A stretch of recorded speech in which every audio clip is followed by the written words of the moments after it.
Welcome to your town meeting. The town clerk informed me that we have met the quorum of 50 people at last count. I declare the 2022 special town meeting in session. Why not?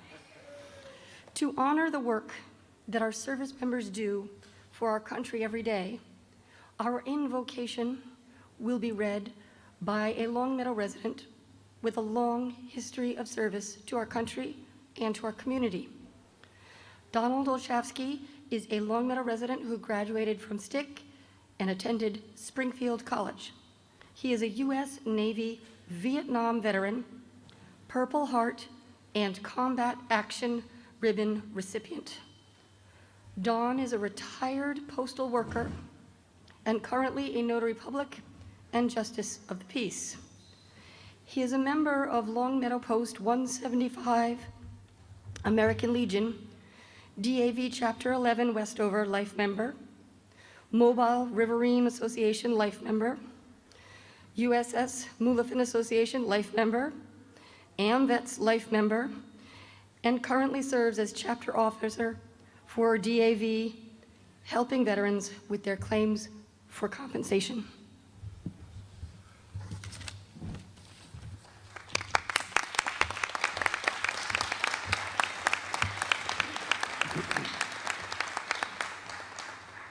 Thank you. We have come together in a civil assembly as a community in a tradition that is older than our Commonwealth itself. We come together to make decisions about our community. As we deliberate, let us advocate for our positions, but not at the expense of others. Let us remember that there is an immense gap between saying I'm right and saying I believe I'm right, and that our neighbors with whom we disagree are good people with hopes and dreams as true and as high as ours. Let us always remember that, in the end, caring for each other in this community is of far greater importance than any differences that we may have. Thank you.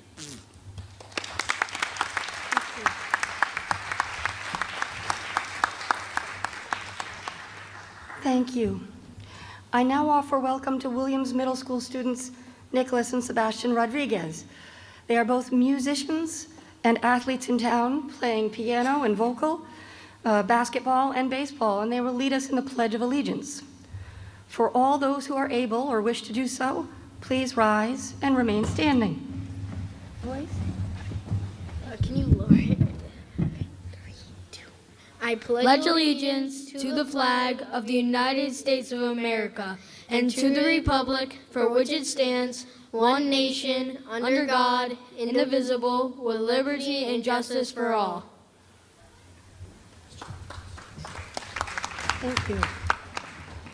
I'm sorry, could you kindly remain standing and offer a moment of silence, please, to remember and honor veterans who have sacrificed for our country.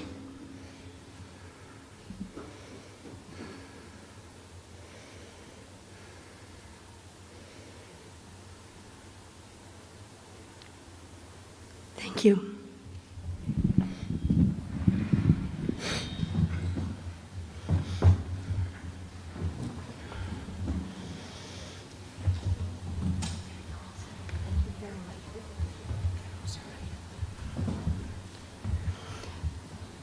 I welcome you to town meeting, our town's legislative body. To any first-time voters and visitors, I offer a special welcome. Some housekeeping. In the event of a fire alarm or other emergency, exits are clearly marked. Should you need a hearing assistive device, inform a teller or somebody at the clerk's desk. Visitors must sit in the designated section. Town employees who are non-voters may speak regarding issues relevant to their departments.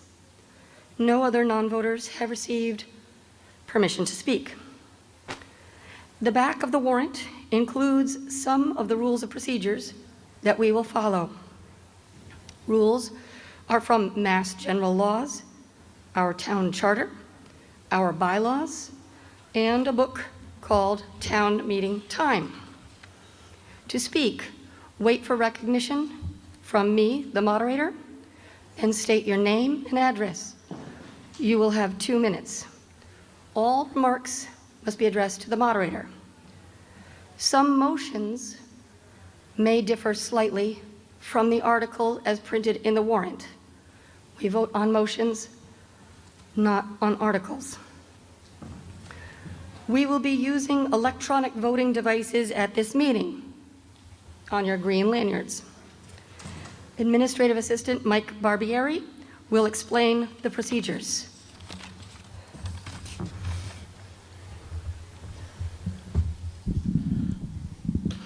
Hello, everyone. When the moderator announces that the vote is open, press 1 for yes and press 2 for no. The other buttons 3, 4, and 5 do not do anything. The button with the paper airplane clears the screen. You will have 20 seconds from the moment the moderator opens the vote to when the vote is closed. If you try to vote before the moderator opens the vote, you will see a letter A or B. Once you have pressed 1 or 2, you will see that number on the screen along with an OK on the screen. This means your vote has been received. If you forget to vote, you will forego that vote. We will test the devices soon, and if you notice any problem, please raise your hand immediately. We will audit, five voting devices. The numbers are 1249, 1229, 1154, 1136, and 1162. Once we demonstrate the first question, you'll be asked to come up and confirm that your vote is how it presents on the screen.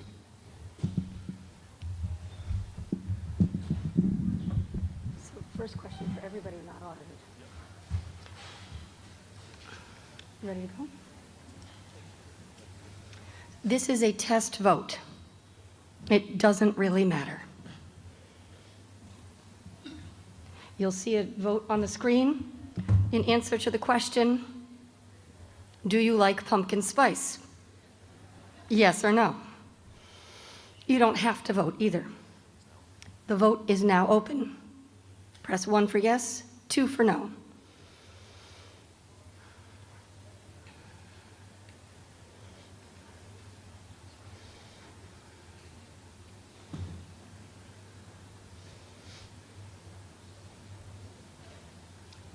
Tell me when it's closed.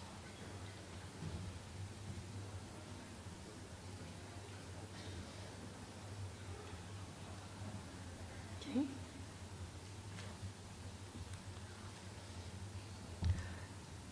The vote is now closed. What was the?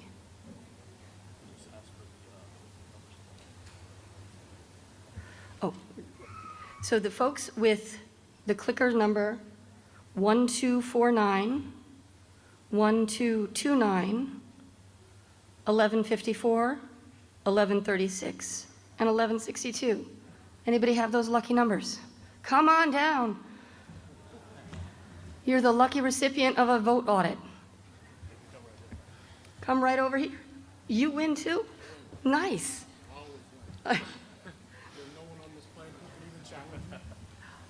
So what you're going to do is check to see with the clerk. Congratulations.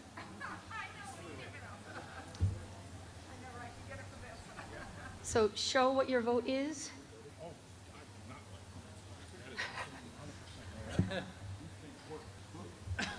We're going to do.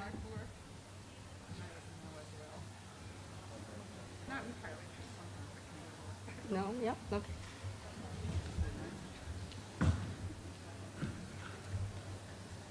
And what these folks are doing is checking to make sure that the vote that is on their screen is how we record it.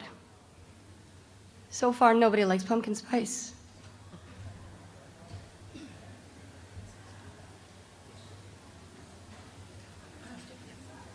Okay, and they all were accurate.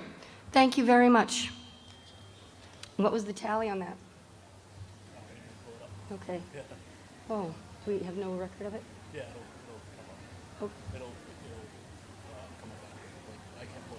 Okay.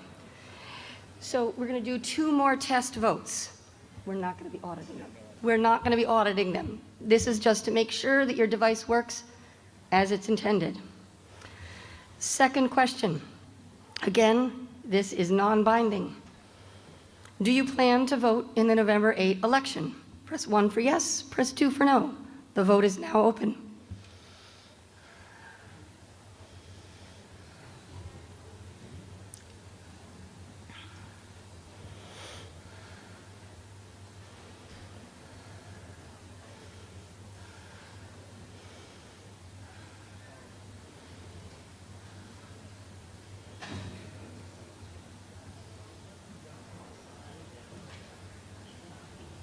Time. 5 seconds left.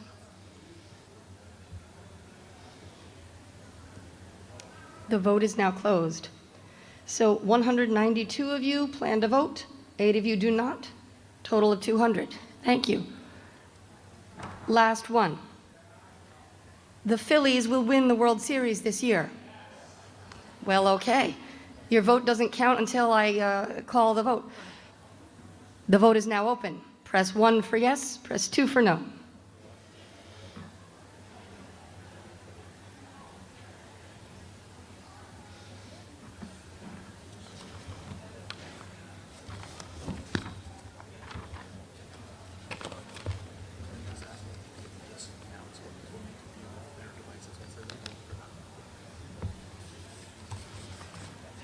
Five seconds left.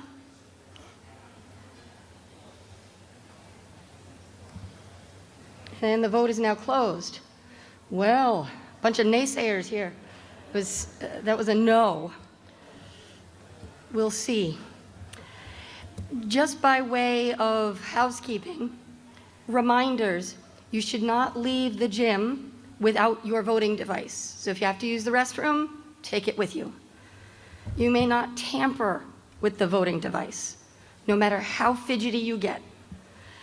You may not give the device to anyone else. And when you leave, if you're decided that you're done with town meeting, you want to leave, you can leave anytime you want. Take the voting device off, put it in the baggie, and then you're going to put it in a red bin at one of the doors. Do not hand it to anyone, not a volunteer, not your friend. You put it in the basket yourself. And should anyone have trouble with their device, raise your hand and seek out one of the volunteers in those yellow vests, or come to the front immediately. Ready? And with that, we're going to get started with a motion under Article 1. Chair Josh Levine. I move that the town vote to appropriate, borrow, or transfer from available funds $1,600,000 for the purpose of paying costs of a feasibility study for Glenbrook Middle School, 110 Cambridge Circle, Longmeadow, Massachusetts, which may include studying the potential consolidation with the Williams Middle School, 410 William Street, Longmeadow, Massachusetts, including the payment of all costs incidental or related thereto, and for which the town of Longmeadow may be eligible for... If you can bring them. I'm getting feedback okay. Might just be here. Put your mouth closer to it, Yeah, maybe? I'm getting feedback here if I do it. Including the payment of all costs incidental or related thereto, and for which the town of Longmeadow may be eligible for a grant from the Massachusetts School Building Authority, MSBA, said amount to be expended under the direction of the Glenbrook Middle School Building Committee. To meet this appropriation, $800,000 shall be transferred from available funds in the Treasury, and the town treasurer, with the approval of the Select Board, is also authorized to borrow $800,000 under and pursuant to MGL Chapter 44 or pursuant to any other enabling authority. The town of Longmeadow acknowledges that the MSBA's grant program is a non-entitlement discretionary program based on need, as determined by the MSBA, and any cost the town of Longmeadow incurs in excess of any grant approved by and received from the MSBA shall be the sole responsibility of the town of Longmeadow, and that the amount of borrowing authorized pursuant to this vote shall be reduced by any grant amount set forth in the feasibility study agreement. Is there a second? Motion's been made and seconded. You may speak to it. The Massachusetts School Building Authority, MSBA, authorized the town of Longmeadow into the MSBA's eligibility period for the Glenbrook Middle School project. This period runs from August 1st, 2022 through April 28th, 2023. A local vote authorizing funding of a feasibility study along with a feasibility study agreement must be in place by April 28th, 2023. Although only Glenbrook Middle School was invited to the MSBA process, the town has the opportunity to use the feasibility study to look at both Glenbrook and Williams Middle Schools. Based upon recent historical data of similar type and size projects throughout Massachusetts, it is estimated that the feasibility study will cost $1.6 million, give or take. The feasibility study will comprehensively assess existing conditions, study enrollment patterns, evaluate existing and needed educational space, and ultimately identify a cost-effective and educationally appropriate solution to the town's middle school facility needs. Taking into consideration a number of factors, including but not limited to the predicted free cash, the balance in the operational stabilization fund, the role that our reserves play in our credit rating, our current amount of outstanding debt, and the current impact that the excludable debt has on the tax rate, estimated at $2.48 in fiscal year 2023, it is the town's recommendation that $800,000, estimated 50% of the cost, be taken from free cash and the remainder be borrowed within the limitations of Proposition 2.5 and be paid back through the utilization of BANs over a period of up to 10 years. The length of time needed to retire the BANs can be modified depending on debt service impact on the future operational budgets. Thank you. Finance Committee recommendation.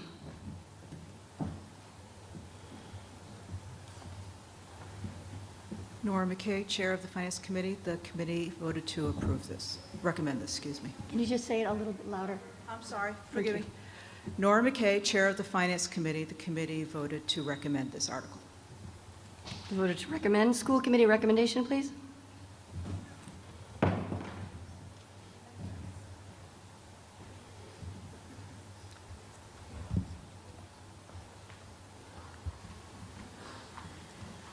Nicole Chouanière, Chair of the School Committee. The School Committee recommends Article 1 based on a May 2021 vote to submit a statement of interest to the Massachusetts Building School Authority. I now recognize Superintendent Marty O'Shea.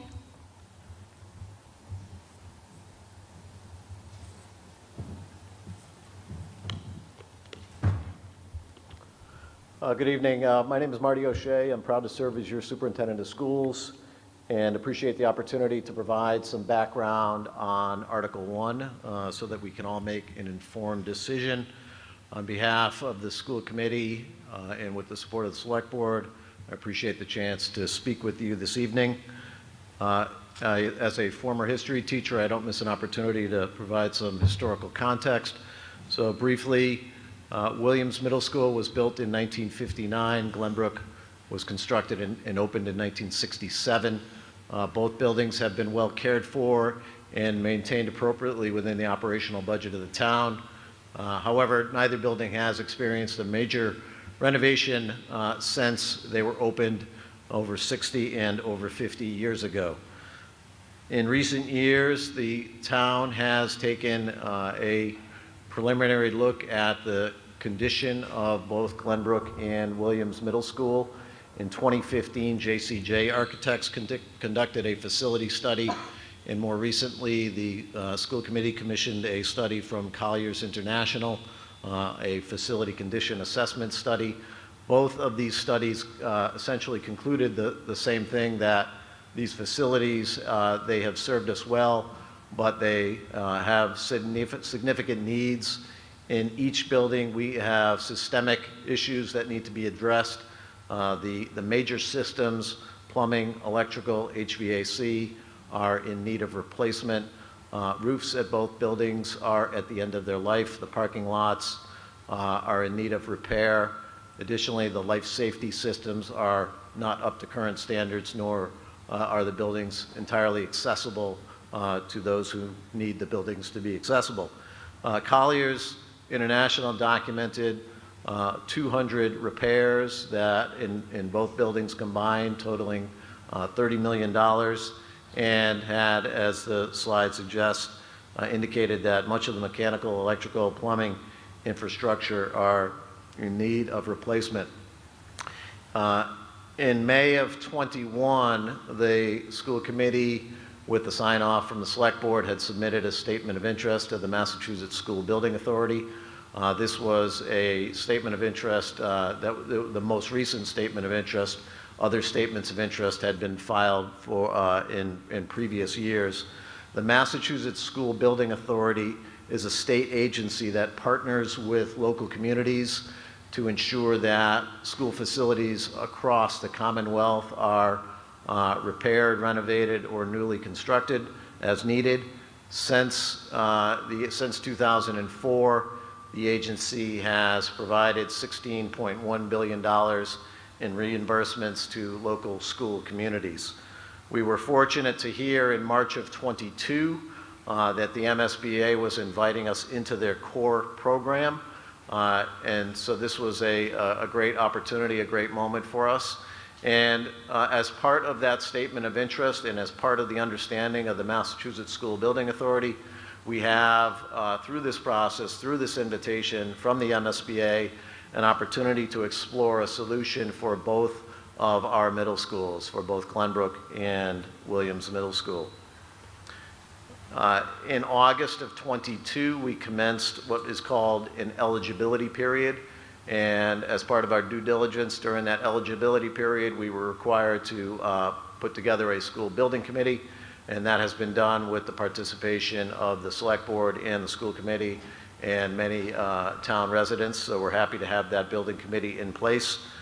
Also during this enrollment period, we have an opportunity to file reports with the MSBA relating to enrollment, our maintenance practices, and they also want information as part of an educational profile. And so tonight we are here to talk to you about securing local authorization for a feasibility study. To begin, I'd like to just explain what is a feasibility study. Obviously, this is a significant investment that is for your consideration this evening. I would start by assuring and highlighting the fact that this feasibility study is an opportunity for us to explore a solution for both Glenbrook and Williams Middle School. Both, the preliminary reports, the preliminary studies that have been done point towards the cost effectiveness and the educational benefits associated with looking at both schools up to and including a potential consolidation. And so this feasibility study would help us understand the educational appropriateness of that and help us understand if that in fact is the most cost-effective solution. So with the feasibility study, we would take a deep dive into our current educational programming and also think through what our desired or proposed educational program could look like in a newly renovated, newly constructed, or a repaired middle school. It would also help us understand what activities could be offered to our middle school students as part of a new facility, and help us understand what programmatic benefits there would be as well. The feasibility study is also a chance for us to do a deeper dive into the condition of both Glenbrook and Williams. It's an opportunity to document and assess the needs of those two buildings. Enrollment patterns would be studied in depth to be sure that whatever the solution that is put in place is one that can serve the town and the students of this town for decades to come. And then finally, a feasibility study would also, not finally, but a feasibility study would also explore site development conditions and requirements. As part of this, the study would include soil exploration, environmental studies, traffic studies, code requirements, code restrictions, and on and on and on. And so that's, again, part of a significant study that will take place over the course of anywhere from 12 to 24 months. The MSBA expects, and as part of our due diligence, we would want to evaluate all potential solutions. Broadly speaking, the expectation would be that we explore what a repair to code would look like, what an an addition renovation would look like, and then also explore the feasibility study of new construction at a single site and a single middle school to serve all of Longmeadow students. Ultimately, and most importantly, a feasibility study is designed to help us identify the most cost-effective and educationally appropriate solution. A feasibility study at its conclusion would bring this proposal to schematic design and to prepare us to work further with the MSBA. I would want to assure everyone tonight that the vote that we take on this feasibility study is not an approval of the project. This is simply part of a long process where residents will have every opportunity to make critical decisions and provide important input. It's also part of the long process that we will engage the MSBA in. Feasibility study financing. We have worked as school officials, we've worked closely with town officials, the town manager, the town finance director, and this has been under consideration by the select board. The proposal before you tonight in Article 1 is to finance the feasibility study using $800,000 from free cash reserves and to finance the balance of the feasibility study with short-term borrowing that would be paid through the annual operating budget. I think an important thing to remind residents of tonight is that the feasibility study is subject to MSBA reimbursement at whatever the reimbursement rate is in a given year, provided we execute a feasibility study agreement with the MSBA. The cost, the projected costs of this feasibility study, as is explained in your town warrant, was determined by using historical data that is publicly available on the MSBA website. We again partnered with the town manager's office to help us understand what the projected costs would be. A small sample, there is some very dense data available to everyone, but a small sample of the data that we reviewed helps us understand what costs other communities have incurred when they have executed these feasibility studies. To the left of the chart are feasibility studies that were conducted by communities exploring middle school solutions. To the right are costs associated with high school projects. We thought that it was wise to look at both high school and middle school feasibility studies, given the fact that we are undertaking a study of 2 middle schools, 2 sites, in a program potentially that would consolidate services at a single site. And you'll see the range of costs associated with these feasibility studies. We think that $1.6 million is a reliable projection for the costs of this feasibility study. The questions that I get when we bring together community members or residents on this project is what's next? And if we were to secure approval for this feasibility study, if you as residents did approve the financing structure for this, our next step would be to move forward with the MSBA, and in all likelihood they would invite us into a feasibility study agreement in the spring of '23.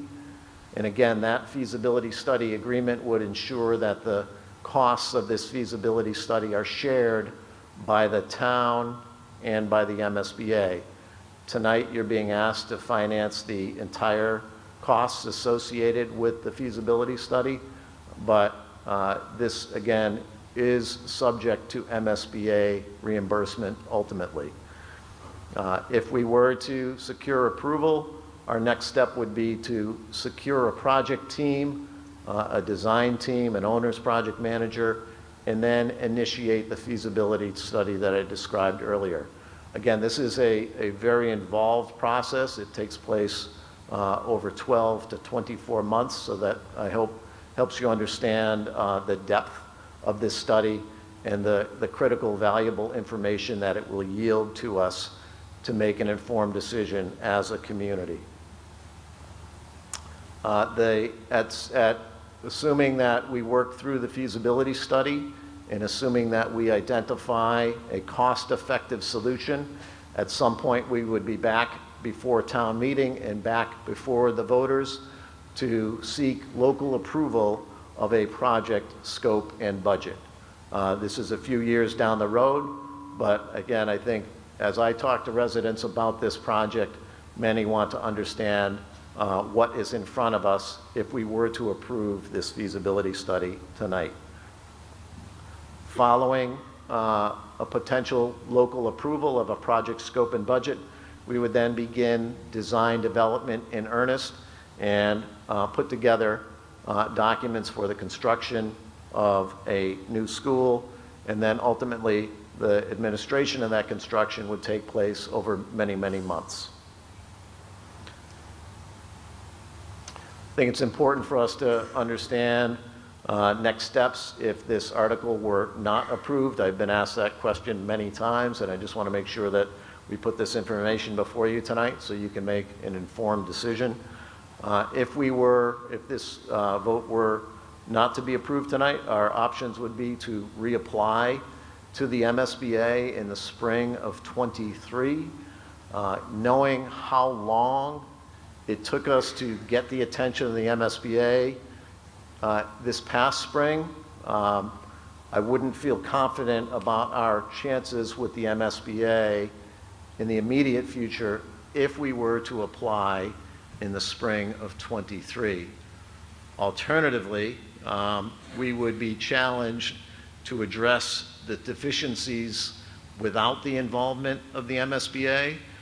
That would be highly unusual. There are communities that go down that road, but it's very rare. In almost all instances, communities that are involved in major renovation or major construction projects partner with the MSBA. It makes sense from a design perspective. It makes sense from a fiscal perspective. If we were to address those deficiencies on our own, with our own resources, we would be looking at that Collier's list, and that list is available to you as residents. You can see the catalog of repairs that are in front of us with both Glenbrook and Williams Middle School. There are, Collier's documented over 200 projects at the time, totaling $30 million. I think we all know that construction costs have escalated in recent months, so I would want to caution anyone who really hangs their hat on that $30 million figure that is in the Collier study, but conceptually it helps us understand the work that is involved and the needs of both Glenbrook and Williams. My concern as superintendent is even if we were to take on that list of projects in the Collier's report, we would still be left with the same essential design, the same footprint, essentially the same educational spaces that currently exist. Again, to go back to where we began, we have two middle schools that are frankly with systems that are in need of repair. Beyond the facility needs, both buildings no longer serve our students in ways that I think this town expects. We have at Glenbrook Middle School a building that was built with an open concept. There are limited partitions between classrooms, and that creates a host of educational challenges for us. It also creates a host of safety challenges, and it also creates some maintenance and facilities concerns for us as well. The buildings are not up to code in terms of life safety. The buildings generally lack the types of 21st century learning spaces that we're fortunate to have here at Longmeadow High School. By that I mean spaces that support project-based learning, spaces that support digital literacy, spaces that support students with very unique and specific needs. And so both educationally and in terms of the facility, we have 2 buildings that have served us well, but are in need of replacement, and I urge your consideration of Article 1, and I appreciate your time and thank you for your attention. Thank you. The floor is now open for discussion. We'll alternate between anyone at the red, yellow, and green microphones. If there is no discussion, we'll come right to a vote. Okay, you're just stretching, not stand. Okay, just making sure. I just didn't want to make sure. I wanted to make sure that if anybody did want to speak, they have a chance.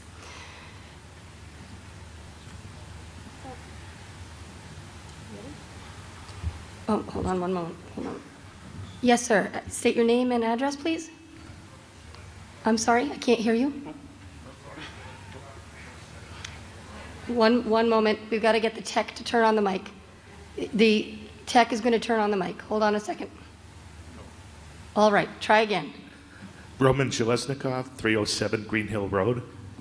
My question is, what would happen, since we did some studies previously and some examples of other towns, what would happen if we consolidate, instead of doing a report that doesn't take any action for the next 2 years, what if we consolidate either Williams or Glenbrook like we did the high school, and what that cost and what the Massachusetts would be able to reimburse as well?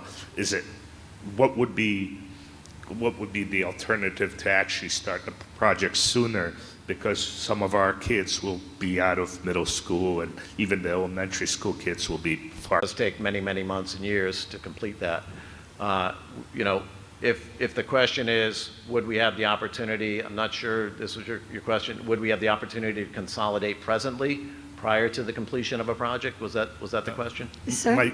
My question was more, since we have examples of other towns that did similar tests, can we just go directly to a project similar like we did the high school in one place? Williams, not Williams and Glenbrook, but if we consolidate, being a smaller town, consolidate one school, what that cost would be, right, you know, project and so on, if we were to take a similar town or similar towns in the previous examples.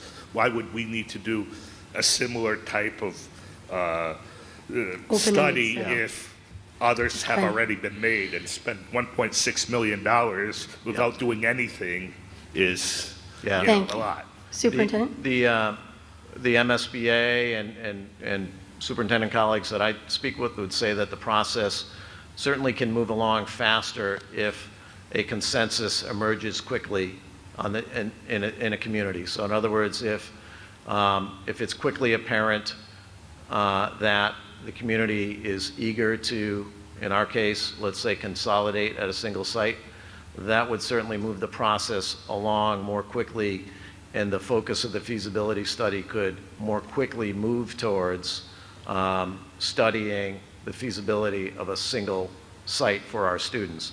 And then beyond that, the MSBA does have tried and true practices in place. They have model school designs that we could potentially explore as a way to move the process along. I know your question has been asked by the school committee as well, is sort of, you know, we want to make sure that we're attentive to the needs of students right now and do everything we can to enhance the buildings in sensible ways as we move through this project. So I hope that answered it. Maybe not. One more follow-up? One more follow-up. Sure. If we consolidate the schools, let's say in the Williams, for example, then we have land in Glenbrook that we could potentially build more housing and create more revenue, right? It would not be a school. We would potentially have more space and to grow, right? Yeah, the highest and best use of a vacant building or a vacant site would have to be determined by the residents and in conjunction with the select board. Thank you. Seeing no further discussion, oh, yep, we have an item.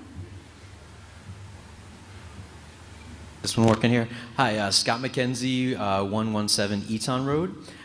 Here to speak in favor. I think we'd all agree that our schools are what draw people and families to our great town here. Glenbrook and Williams both opened before we landed on the moon and have served this community quite well, educating many in this room. I've had the opportunity to listen to the superintendent's full presentation, hear from the middle school principal and the town DPW about the condition of both schools, which are severely, have systems that are severely outdated and in need of major repair and likely replacement. Based on what I learned, they're making miracles happen every day between these two schools with specialties like music, transporting equipment back and forth, and clubs that can't exist at one school because only have one participant. Beyond the roof, the HVAC, the windows, the doors, the technology wiring, the layouts just are not conducive to modern learning. Glenbrook doesn't even have classroom walls and doors, as we talked about. So based on, bear with me here one sec, we've upgraded this beautiful high school, our amazing new senior center, and the DPW. The time is to look back at our schools. The time is now because we've been invited into the state program. So I encourage everyone here to vote yes on Article 1 as recommended by the Finance and School Committees. Thank you. Thank you. Any further discussion? See, we'll try to reduce the clock. Yes, sir? Hi, I'm Peter Hager from 180 Laurel Street. I'd just like to say that my wife was a teacher at Williams for over 30 years. And 20 years ago when she retired, the school was in need of what we're talking about tonight. So this is nothing new, and I think we're a little late in responding. Unfortunately, the high school took precedence, so which I'm not in disagreement with, and I voted to do the high school. What I'm questioning is this study, okay? What are we going to get for our $1.6 million? Something that we already know. The article in the reminder pretty much led me to believe a couple of things. Number one, that a two middle school situation is not viable. We have teachers that have to travel between the two schools. The supervision and all of the staff that's required when you have two separate middle schools, it's not necessary. If you have one consolidated middle school, I think it would be economically better for the town, and it would be better for the individuals who are involved in the day-to-day instruction. So if I understand your question, what are we getting for that 1.6 million? So my question is, why are we going to vote on a $1.6 million study when I think we really know where it's going to end up? I think it's a waste of money. Okay, that's my opinion. Well, we'll get an answer to your question right now. Superintendent O'Shea. I think our preliminary studies certainly point towards the cost effectiveness and the potential educational benefits associated with a single middle school. And so this feasibility study will be pointed in that direction for sure. But I think it's important to remember that, as I often tell folks, you know, I'm not an architect or an engineer, and so we need folks to do the site surveys, the soil exploration, the environmental studies, the utility studies. They need to look at code requirements, hazardous material concerns. So all of these things need to be studied in depth so that, you know, I appreciate the support, frankly, and I appreciate the sense that this community recognizes the benefits of a single consolidated middle school. But I think it's important that we still do our due diligence. Again, if it becomes quickly apparent through our community conversations and with the school building committee, if it becomes quickly apparent that that this community is very supportive of a single site solution, then that certainly will move this along more quickly and potentially limit the scope of the feasibility study in ways that maybe you're suggesting. Okay, are we ready to come to a vote? We got one more speaker?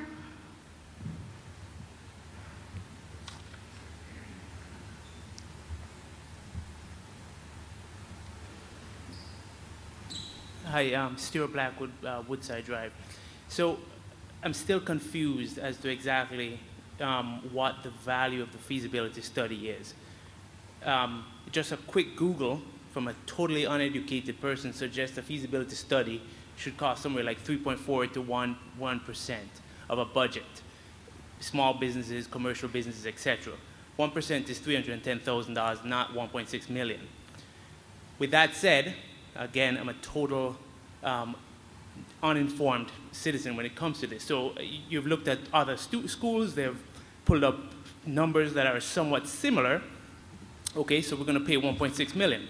We don't need to test soil to figure out that we need to fix windows.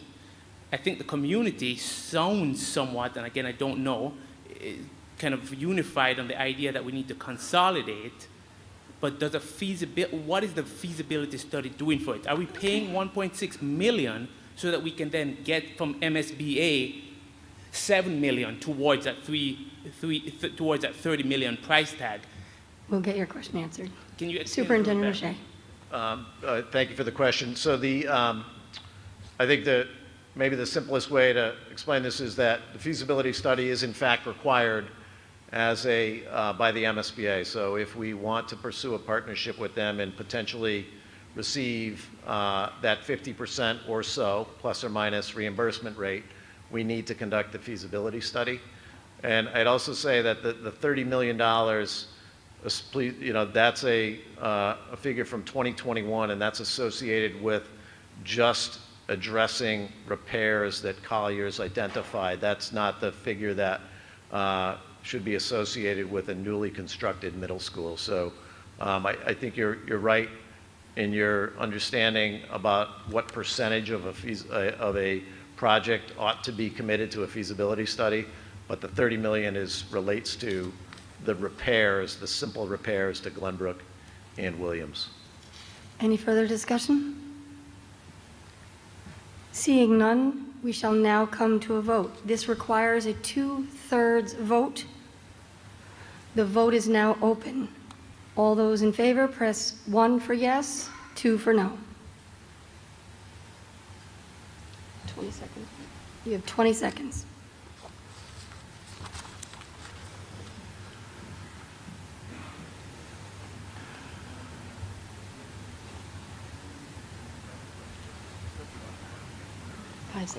Five seconds left. The vote is now closed. With yes of 300, no of 36, 1 abstention, the motion has passed with a 2/3 majority affirmative vote. Wait, 336.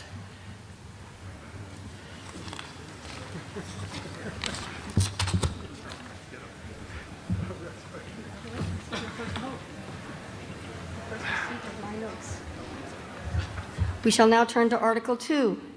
Mr. Levine. I move that the town vote to raise and appropriate the sum of $50,000 for the purpose of increasing the fiscal year 2023 operating budget, planning and community development, building department, code enforcement salaries. Is there a second? Motion's been made and seconded. You may speak to it. The additional appropriation of funds to the planning and community development department, building department, code enforcement salaries will allow for the hiring of up to 2 non-benefited part-time code enforcement officers. These positions would be responsible for investigating general and zoning bylaw complaints, education, and follow-up. This is a permanent addition of up to 2 part-time employees to be hired on or about January 1st, 2023. Finance Committee recommendation, please.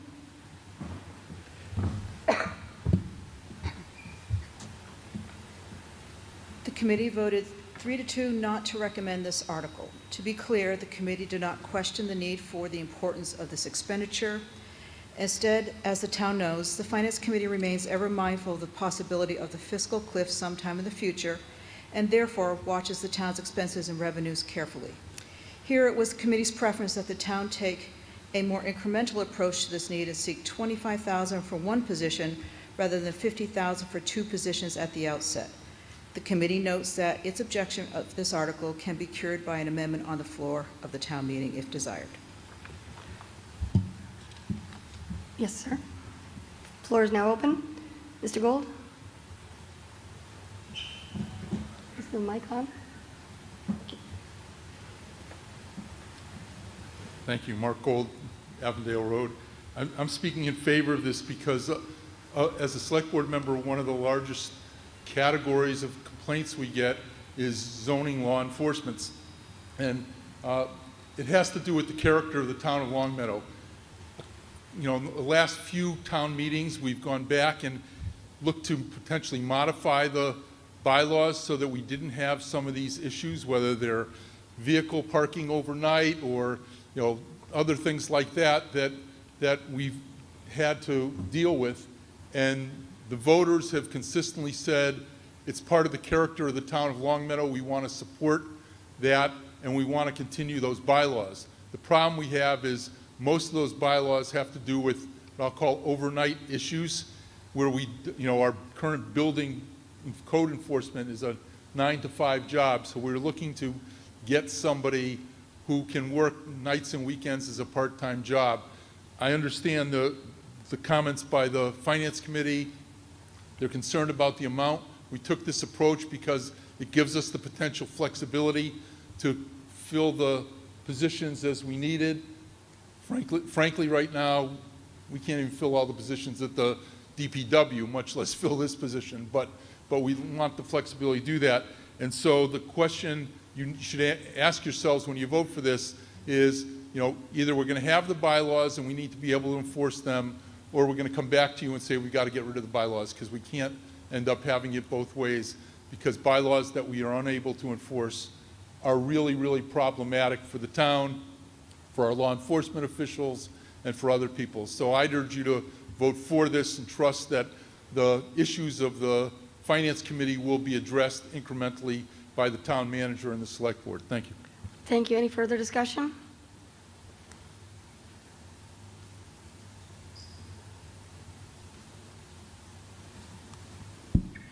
Henry Lanuette, 16 Massachusetts Avenue. My question is, do we have a full-time zoning enforcement officer?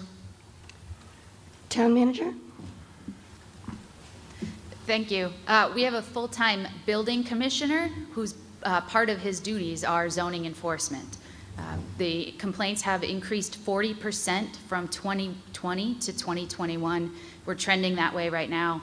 So it's not sustainable for one person to keep up with the level of complaints that are coming in. Do you have a follow-up? Yeah, and is there a reason that we wouldn't have just a single full-time person that did that? Town manager?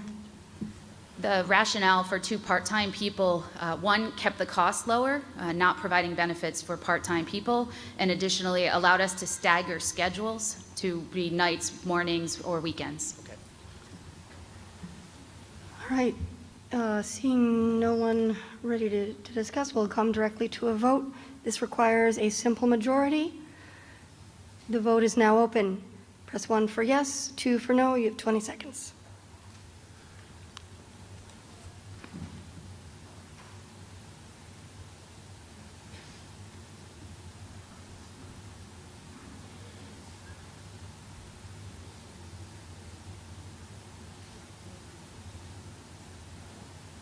Five seconds left.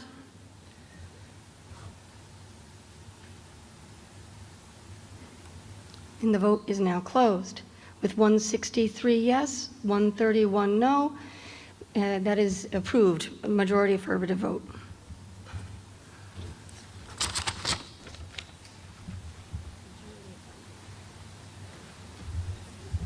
Article 3, Mr. Levine.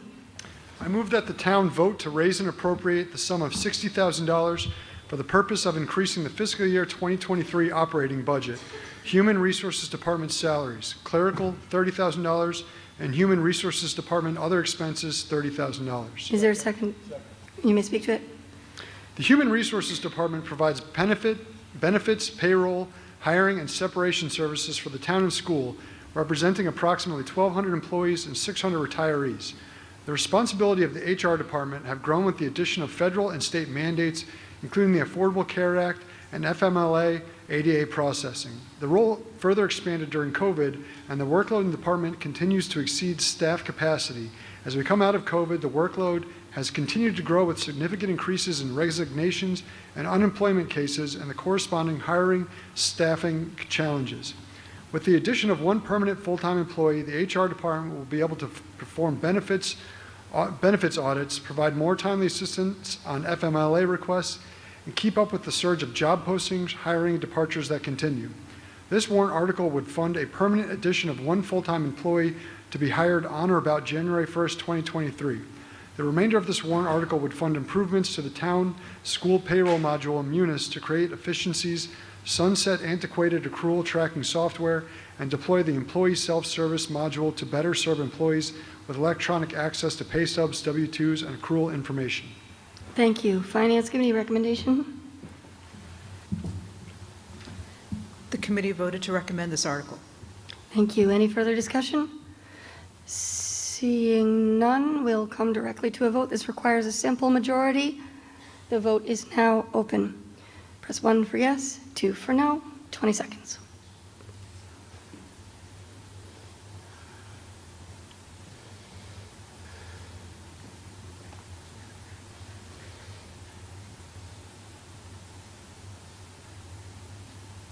Five seconds left.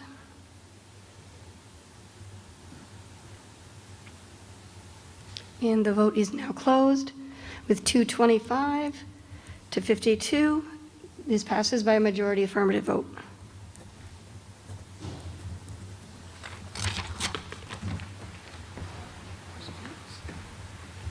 Article 4, Mr. Levine.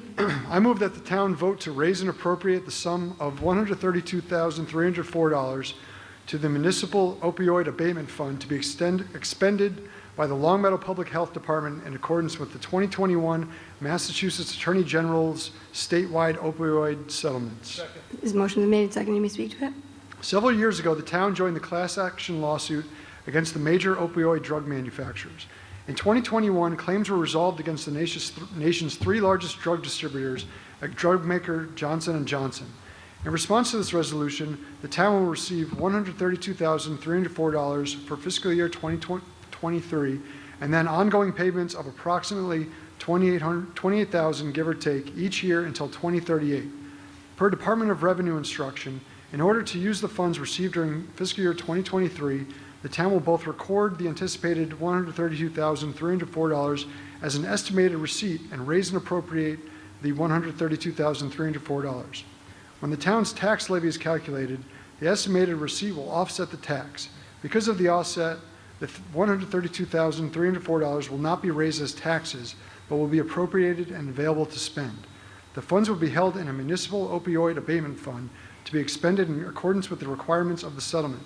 Eligible uses include supporting and promoting the treatment of persons with opioid use disorder, OUD, providing connections to care for people who have or at risk of developing OUD through programs, and efforts to prevent overdose deaths or other opioid-related harms, including increasing the availability of naloxone.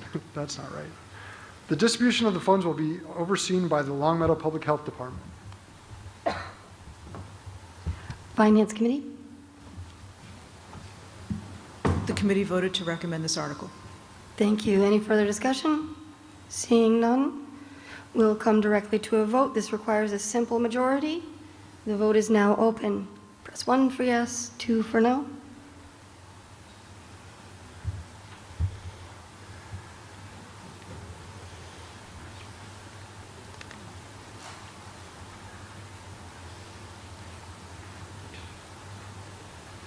Five seconds left.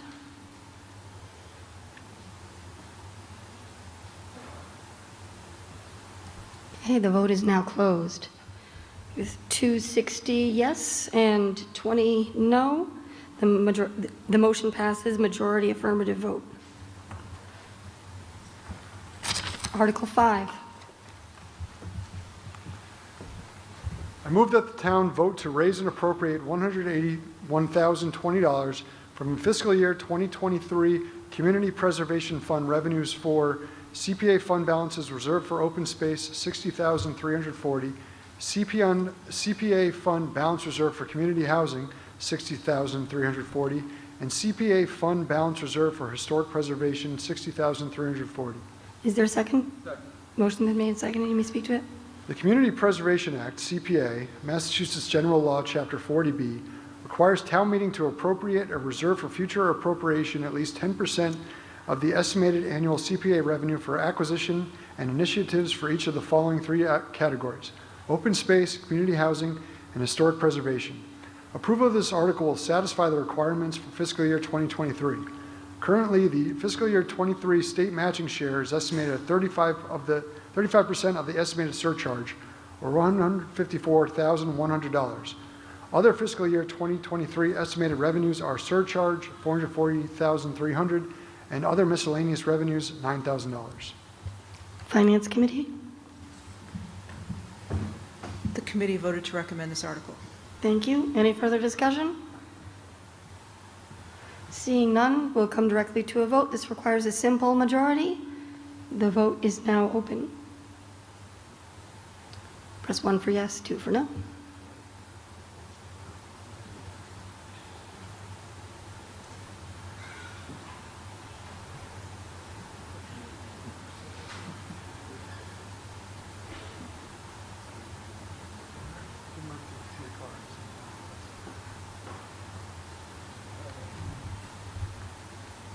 Seconds left.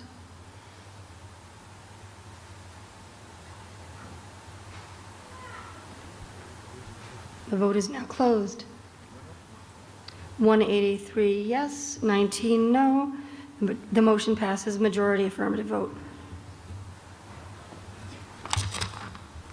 Article 6. I move that the town vote to transfer from available funds in the Treasury the sum of $75,000 for the fiscal year 2024 Department of Revenue mandated 5-year valuation update of all properties in town. Is there a second? Motion has been made and seconded. Speak to it. Every 5 years, the Department of Revenue requires Massachusetts municipalities to do a complete analysis of residential and commercial property data in order to certify that property assessments are at full and fair cash value. Such analysis includes sales data to ensure the valuations are within the parameters set by the Bureau of Local Assessments within the Department of Revenue. Appropriating the funds now allows for ample time to bid for the services and have the services completed prior to setting the fiscal year 2024 tax rate, roughly December 2023. Finance Committee? Oh, speak real close. Kevin? Yeah. Committee voted to recommend this article. Thank you. Any further discussion?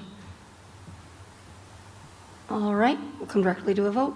The vote is now open. Press 1 for yes, press 2 for no. This requires a simple majority.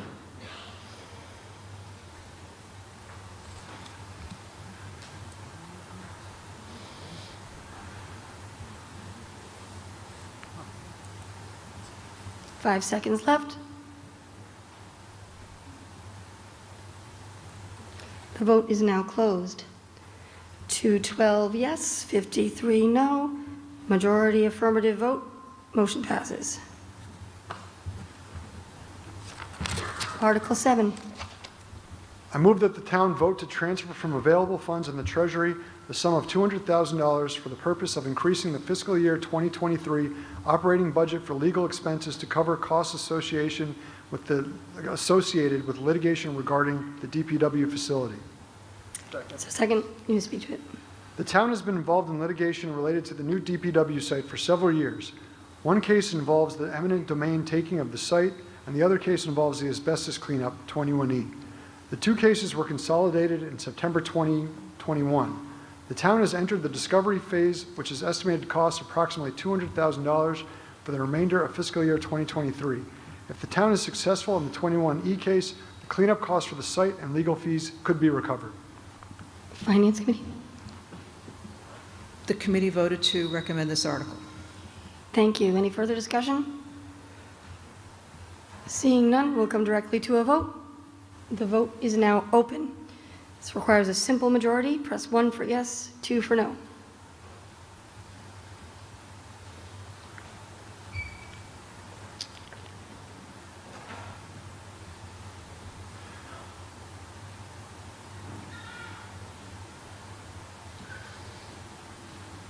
5 seconds left.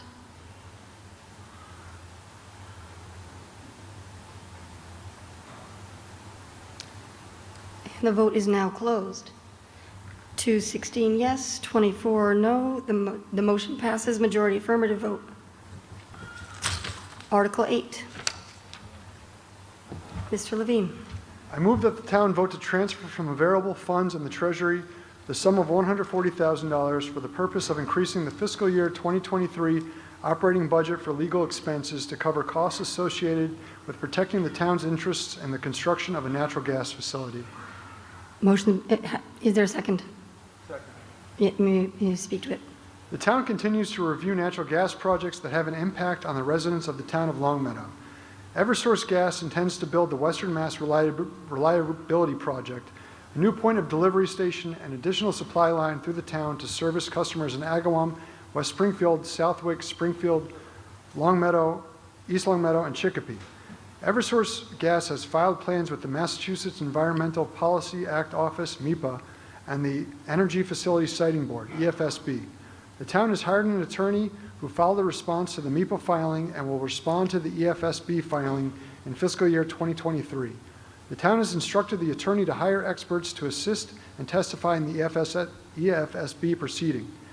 At the fall 2021 special town meeting, a warrant article appropriated $100,000 towards legal fees for gas litigation. Of that amount, approximately $32,000 has been expended and $68,000 remains unspent.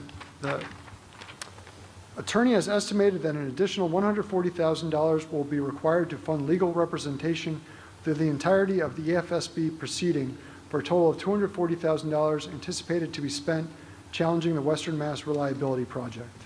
Finance Committee recommendation? The committee voted to recommend this. Thank you. Further discussion?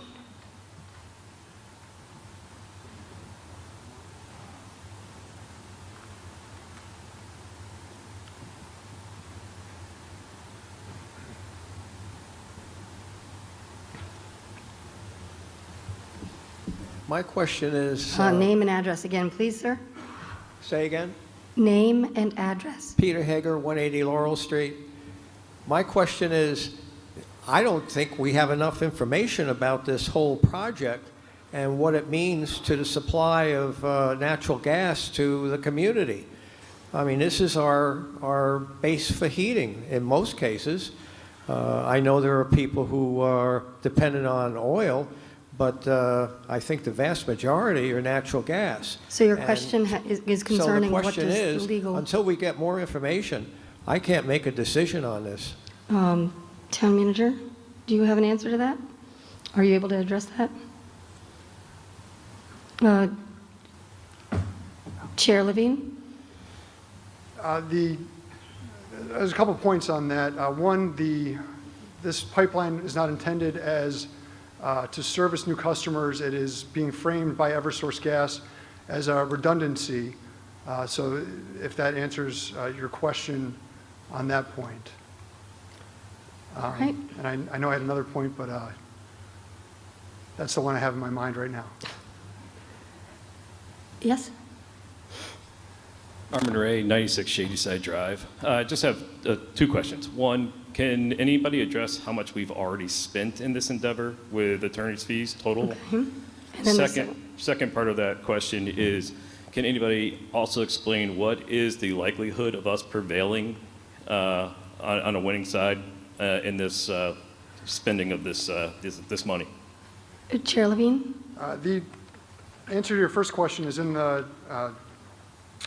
is underneath the warrant article in the explanation. $32,000 has been expended to date. As for the second part of your question, there's no history to look at on this proceeding. There has never been a filing of this type after the climate change bill has been passed with zero emissions by 2050. So there is no history, and even if there was history, it wouldn't necessarily be prologue. So I can't speak to the likelihood of victory. Next at the mic. A question? Yep. Tom Shea, 81 Green Meadow Drive. We can all agree that we do not like the proposed location of the pipeline. I'm looking for additional information from the town in the interest of transparency and full disclosure. We, the taxpayers, are paying the bill and are the indirect clients of the law firm. First is assessing the chance of success, and I just heard the answer, but it should come as no surprise that the chances of success with the state regulators are slim. Select board members and town government have stated this at a finance committee meeting and at a select board meeting, specifically that chances are slim. However, this is a once-in-a-lifetime thing for Long Meadow. It's a forever issue, and maybe we should support it, but we need to know what the chances are up front. The second part is the cost, legal work and expert witness. 32's already been spent, 68 is remaining of the original 100. So there's 68 plus 140 being requested here.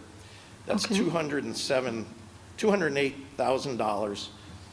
The attorney that the town is using is a Boston attorney, a regulatory expert, likely charging over $700 an hour. So that's 300 hours of attorney or expert witness.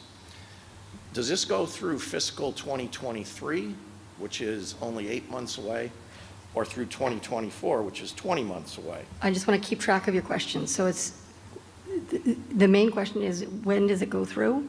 Yeah, and you can back up to the what are the chances. I'd like to hear that again because I know what's publicly been stated. So then, I guess I would ask the select board to specifically tell us what is being done. The MEPA filing is done.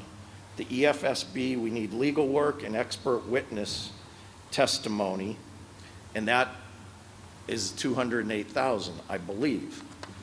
But I would like to have confirmation that that is what's being done, and then will the 208 cover responses back from the regulatory boards or Eversource, any additional filings, appeals, or litigation?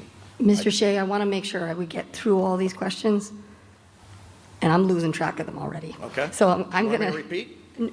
Yes, but in order. So what I'm saying is, What's one? I would like to hear specifically what the money is being spent on in terms of a budget and work plan. Is it the MEPA filing? What's it spent on? Yep. And then are we contemplating appeals, responses, litigation, et cetera? Okay. And then if the warrant is approved, it should have a broken out budget, a scope of work, and the interested parties should be aware of. This is probably the last time there should be any money appropriated for this cause. It gets us through the MEPA filing and the EFSB filing. And what I would say is, Excuse me, Mr. Levine, hold on. Are those all your questions? I have one last one. Okay. What I'll say is, this is a once and forever chance for Long Meadow to oppose the pipeline, but I think we need full disclosure on what the money will be spent for, and Okay. if that's the end of it. Okay, thank you. Thank you. Chair Levine, so what's the money been spent on? Appeals? If yes, what's the budget and scope? So far, we have been billed through the MEPA filing, and that's been paid. That's the $32,000 that was discussed in the warrant, in the narrative. The remainder of the money is intended to take us through the end of the EFSB process, including all responses, all expert testimony, and we don't know exactly what fiscal year that will end in because we are guided, the pace is dictated by the EFSB. So it's like a court case. It may drag on, it may be quick, and it's up to the citing board as to how quickly things move. As to an appeal or litigation after, this appropriation would not cover that. Whether that is feasible or not at the end of the EFSB proceeding or is required would be a question that we would have to tackle then. But this money would not cover that. And we have not discussed whether that would be something we would want to do, and if we did, it would have to come up for a vote again. And the last question regarding budget and scope. We've been given a budget and a scope and a privileged communication, and we cannot share it at this time. Okay, thank you. Now, just as a FYI for folks standing in line, if you're in favor, go to the green microphone. If you have a question, stay at the yellow. If you're opposed, go to the red. It'll help us keep track. Thank you. Thanks. 96 Shadyside Drive, Armin Ray. Chairman, the question I had before still stands. I understand the $32,000 in this article, this warrant article for the appropriation. My question was, what is the total expenditure all fiscal years, including previous ones where we had to come back and do a $200,000 increase for the legal line to cover the gas pipeline and the DPW, have been expended on efforts towards this? Not this year, total. Would the town manager have that information, or the chief financial officer have that information? We'll get that information to you in a moment. While we're waiting, we're going to go to the next question. Yeah. Roman Zheleznikov, 307 Green Hill Road.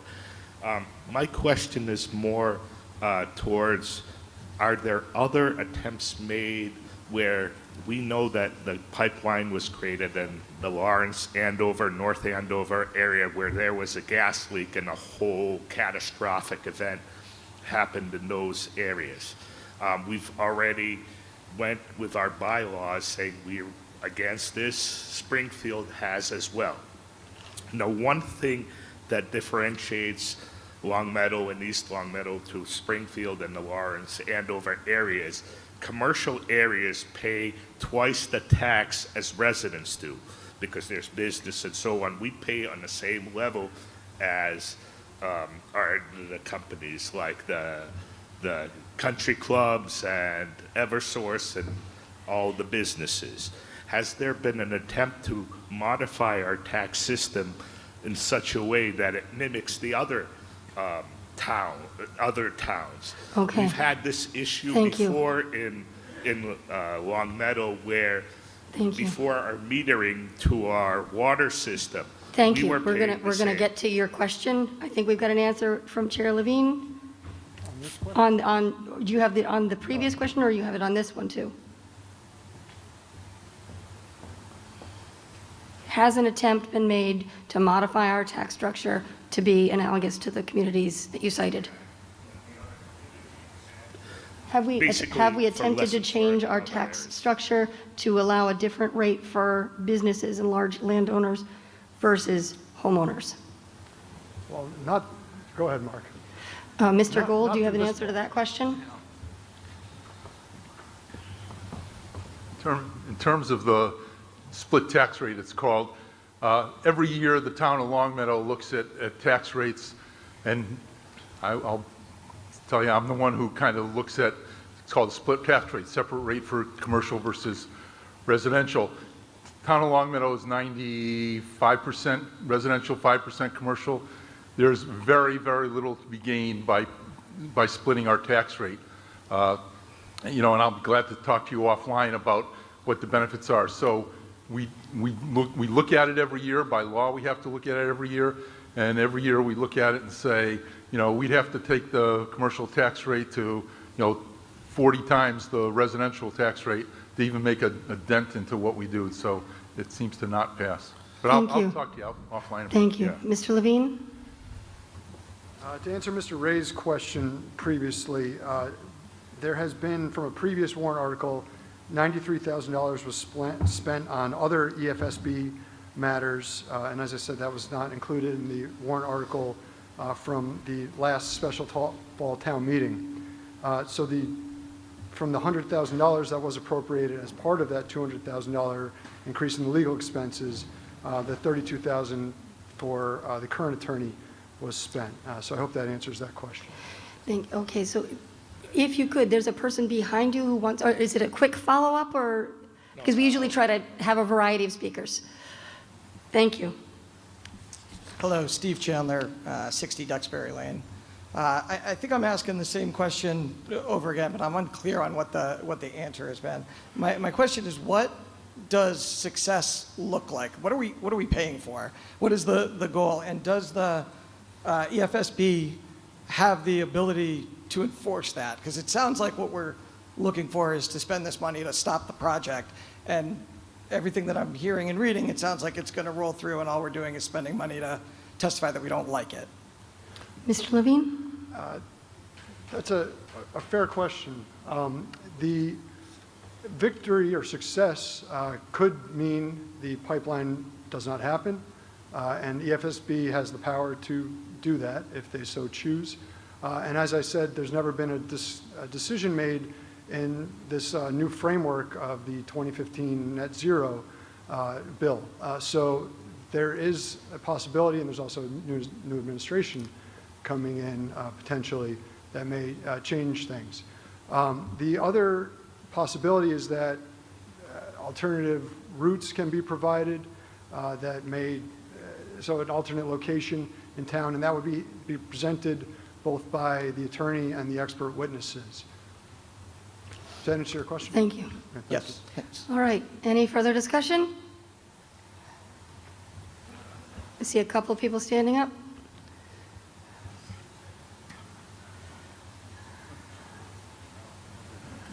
We're going to alternate between the green and the red.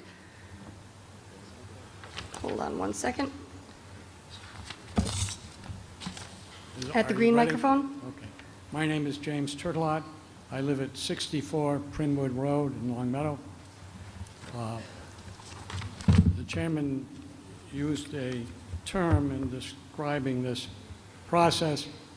Is this better? Could you speak close? Okay. Just speak close to the mic. The chairman used a term to describe this project, and he said redundancy. So let's go back a little bit and explain what this is about and what the status is at the present time. And then I'll try and talk a little bit about the law and the legal fees. First, there was a project started several years ago by Tennessee Pipeline Company. That's a national gas distributor. Big, huge pipes, 32 inches diameter, that run through Longmeadow and serve several stops along the way. That big pipe and Tennessee Gas are what began this. Tennessee wished to sell gas to a distributor, our previous gas distributor, Columbia Gas. Columbia originally planned to distribute gas up the valley into towns and cities along the way and slightly to the east. But as a result of studies by the Commonwealth that showed that there were enough gas supplies already and resistance in the communities to additional gas, that plan was in the process of being abandoned when Columbia Gas was found to be responsible for the catastrophe in the Merrimack Valley. You have 20 seconds left. That huge explosion. So at that point, Eversource purchased Columbia Gas under pressure from the Commonwealth and took over. It abandoned any thought of distributing gas. You're at 2 minutes, sir, so I ask you to come to a conclusion. The long and the short of it is we've gone through 3 or 4 steps to get where we are today, including a bylaw to improve our resistance to a gas delivery point, and in addition to that, a public hearing at which the town voted to oppose that pipeline. Thank you. At the present time, Sir, can I you're finish? over your time. We have a long line of people behind you. Everyone has about 2 minutes to go. I'm going to recognize the person at the red microphone now. Stephen Chandler, 60 Duxbury. I'm going to speak against this motion as it doesn't appear that the additional funds has the ability to get us to what we're trying to do and get us where we want to be. I don't believe that it's going to be successful. We're 3 or 4 steps in, and haven't been met with success thus far, and I just don't think it's a good use of our funding. Thank you. Sir, you've had a turn to speak. You can get back in line if you'd like, but we're going to go through the line. Yes. Kurt Friedman, 24 Ridge. Madam Moderator, I submitted actually 2 presentations. One you approved and one we still had remaining questions on. Madam Moderator? Yes. So You had received prior approval to speak. Yes. And the presentation, I believe, is ready to go. Is it loaded up? Should I come up to the front? You may.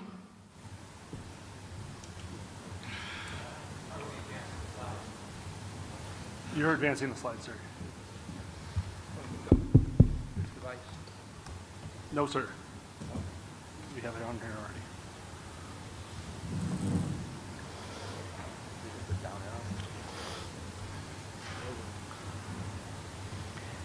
Press the right arrow. And just for background, people who ask to submit presentations have to do so 3 days in advance. And Mr. Friedman had asked for that permission. You may go. You have 6 minutes. He had asked for a time, and I granted it ahead of time.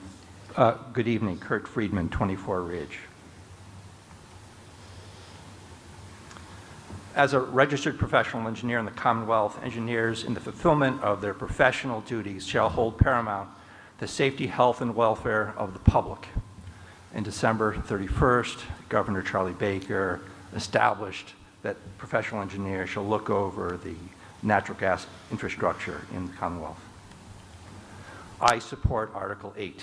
It is my opinion that Longmeadow's gas pipeline interests need to continue to be represented by legal counsel for the following reasons.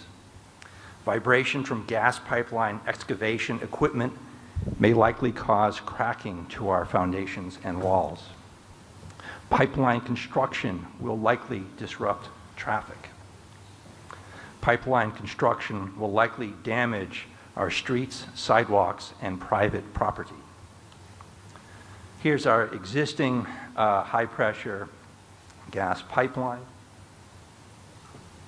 It runs from east to west. Notice there's also a spur heading into northern Connecticut, actually 2 pipelines heading into northern Connecticut. So this is truly an intrastate pipeline.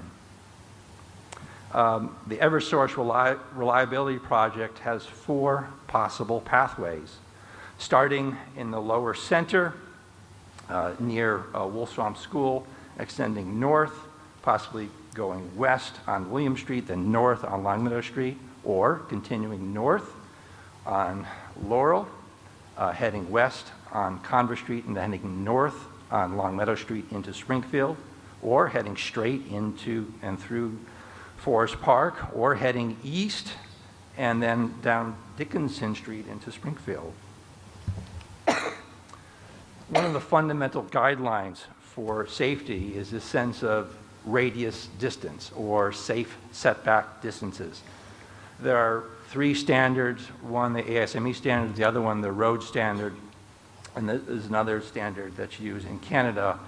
And essentially, because of radiation gained from the heat, like standing in front of a fireplace, you have to have a certain setback distance away. This criteria, I ran analysis and calculations. I've done similar calculations for other communities in New England facing similar type situations. And there is, around the Wolf Swamp School and the metering station, a safe radius of up to 1,320 feet. And the proposed 16-inch pipeline, that safety radius is approximately 400 feet from the center line of the pipeline. If you're within this radius, combustible materials will immediately ignite. To show the following photographs, which are rather graphic, 1994 in Edison, New Jersey, there was a pipeline break by a backhoe. Notice where the fire engines are. They can't get near the fire. San Bruno, California, 2010, cause of faulty welded seams. They thought it was a plane crash initially. The explosion was so severe that the water lines ruptured. The fire department had no water to put out the flames. They had to truck in water to put out the fires. The proposed locations of the metering station and the 16-inch pipeline do not adequately mitigate the adverse risk to our town. Conclusion. The subject metering station and associated 16-inch gas pipeline should not be sited in proximity to Wolf Swamp School. 2, in the event of a pipeline breach, an acceptable buffer distance is the most effective measure to protect public safety. 3, there are no adequate setback distances achievable with the gas pipeline routes proposed by the utility company. The safety and health of our community cannot be fully protected with a proposed plan. 4, our community interests and public safety can be fully supported by established standards of good engineering practice. The chair suggested there are alternate routes which are being examined and have been recommended. The Eversource Reliability Project is not reliable for our town. Please vote yes on Article 8 to protect Long Meadow's interest concerning the proposed construction of the subject high-pressure natural gas pipeline project. Thank you. Thank you. Next at the mic. And please, we do not cheer. We don't jeer. One goes, the other goes. Yes, sir. James Sullivan, Avondale Road, Long Meadow. I certainly support this Article 8. You really have to be educated on the topic. We're talking about 5 vent buildings built behind the maintenance building of Long Meadow Country Club on Hazardville. 5 buildings. Picture that. And now I'm a school teacher in town, and I work at Wolf Swamp Road School. And the significance of an explosion and how many kids would be killed and families. There's residences within feet of those 5 methane vent buildings that this company wants to build in our neighborhood. Residential, it's not commercial, it's residential, and there's school children here being impacted by this, and we need to continue to fight this. Thank you. Thank you. So, okay. I ask that folks please refrain from clapping. I will do the same if somebody started jeering. It speeds the meeting up if we just proceed. And I would ask the rest of the speakers to keep the focus of their speeches on the need for legal expense if you are in favor of it. Next. Mary Beth Bergeron, Inverness Lane. When I first heard of this proposed project, I actually thought, hasn't Long Meadow done enough for the gas companies, given the fact that we have a major gas line running down Wolf Swamp Road? I remember when that project was done, and it had a significant impact on the people who owned those properties on which that gas line went in. And I was certainly not in favor of it, but also knowing that utilities, unfortunately, have very, very broad powers when it comes to serving the public good, overriding oftentimes towns, municipalities, cities, residential property rights. They override them because they are for the public good. So I hear what people are saying, that they're negative against it, and quite frankly, I think we have a slim chance. But I do think we have to take that chance. So what if we're the first municipality that has really fought this tooth and nail? Let's just fight it. Let's see where we end up. I think it's worth it in the end, although I do think we have a slim chance. I do trust the town select board and town manager that if this investigation 6 months from now, that it was very clear that we were not going to prevail in court or in this suit, that he or she and the select board would stop the litigation and the bleeding of the legal fees. I trust them. I think that they're smart people, and I think they know more than I do, and I urge you to support this article. Thank you. Next. Yes, Gary Levine, 207 William Street. I had something longer to say. I'm going to keep it short because some of the points I had were already covered. Sorry, can you hear me now? Yes, sir. Thank you. Okay. We all know that in 2019 we passed bylaws for the town specifically to bar construction of gas facilities in residential areas. Eversource, we know, has filed with the Energy Facility Siting Board to go through with this project. I'm just going to read a section from what the previous Select Board Chairman, Mark Strange, said in the November meeting with Eversource. Construction and operation of Eversource's new pipeline will require significant town resources, including police, fire, and DPW, to address construction-related impacts.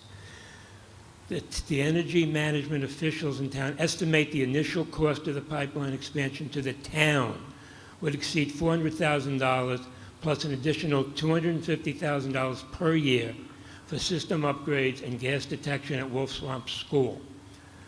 Also, Long Meadow residents would not reap the benefit of the expansion line. The gas from the new pipe will not flow directly to residents' homes and businesses, and so many Long Meadow residents are served by an existing facility in East Long Meadow.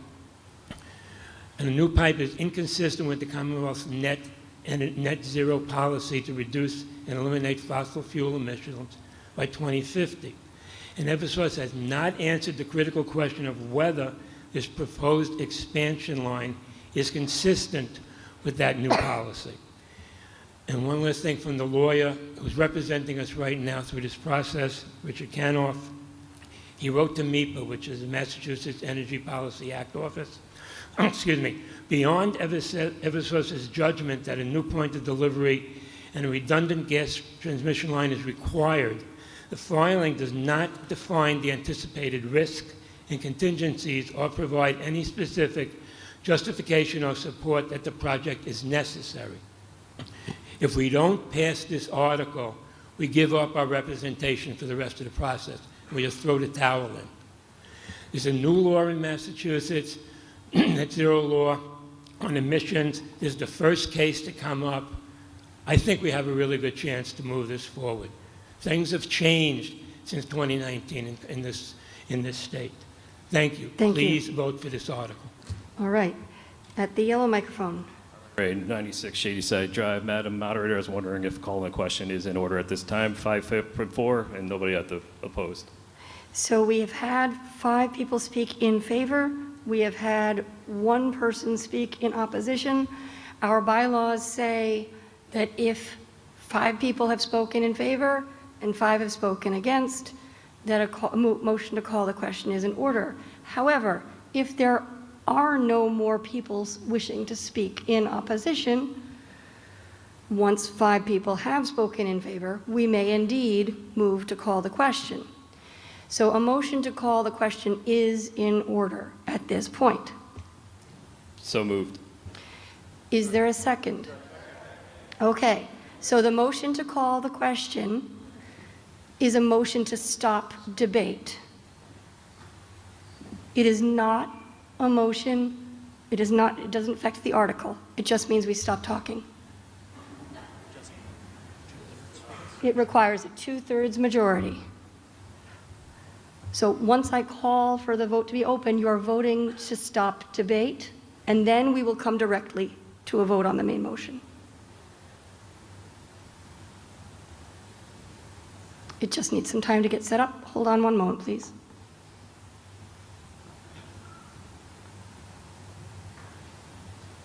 Ready? The vote is now open to call the question. You have 20 seconds, vote 1 for yes, 2 for no.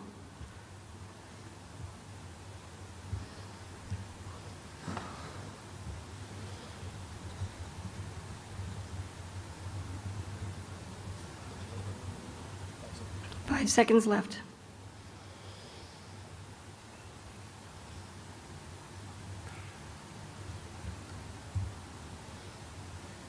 The vote is now closed with 217 yes, 23 no. There's a 2/3 majority affirmative vote. We shall now come to a vote on the main motion.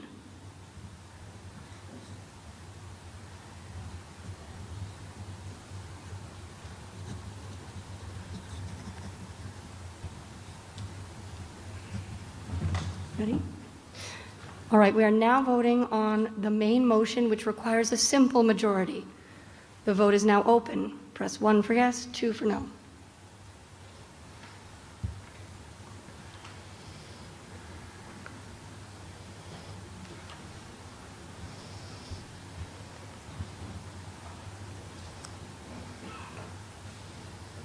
Five seconds left.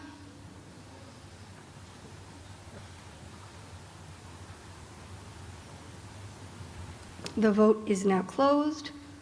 With 200 yes, 48 no, the motion is approved by majority affirmative vote.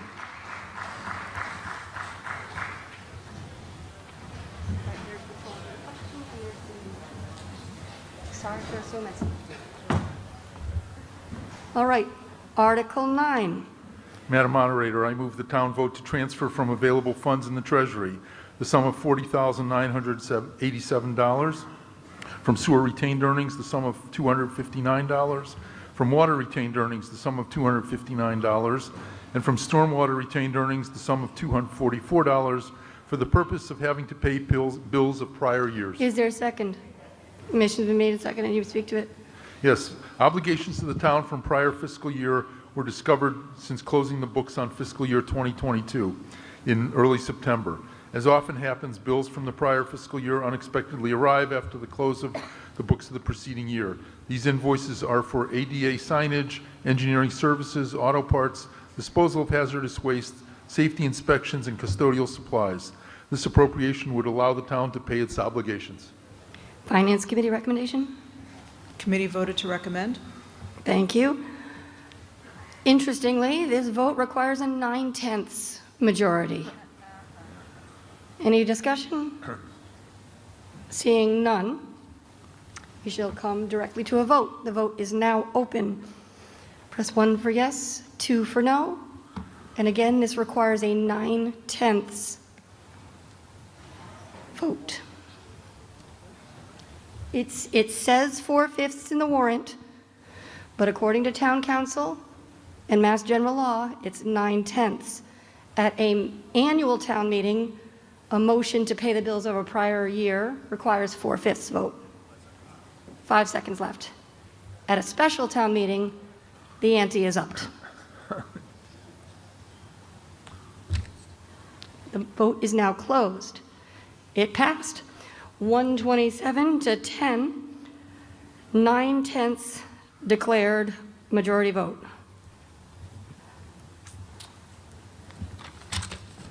Article 10, Mr. Gold. Madam Moderator, I move the town vote to transfer from available funds in the Treasury or other available sources the sum of $100,000 for roads, grounds, and facility design needs. Is there a second? You may speak to it. To enable the town and the DPW to aggressively pursue grant opportunities, design funds are needed to develop preliminary designs necessary for shovel-ready projects. Recent grant opportunities included the Federal Safe Streets and Roads for All Act that would cover improvements for pedestrians, crosswalks, sidewalks, and carry out work in known problem areas and implement traffic calming road designs. Grant opportunities available through Green Communities for facilities related to projects include upgrades and/or replacements to HVAC systems and building envelopes for energy efficiency. Grounds-related grant opportunities from the Massachusetts Office on Disabilities to increase ADA access at parks and playgrounds and parkland. Acquisition and renovation for community grants to fund improvements at public parks and recreation facilities. Finance Committee recommendation? Committee voted to recommend. Thank you. Any further discussion? Go ahead. Cynthia Summer, 57 Farmington Avenue. Could these funds possibly be used to purchase a new working street sweeper?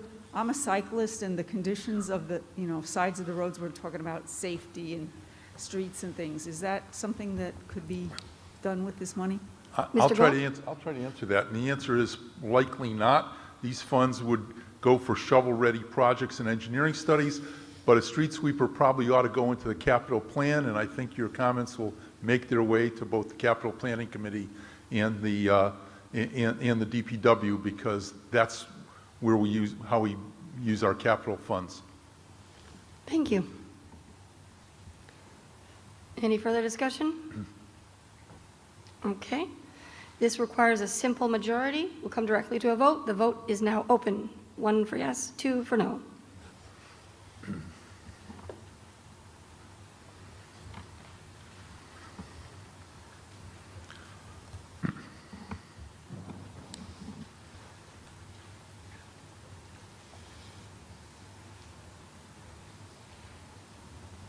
Five seconds left.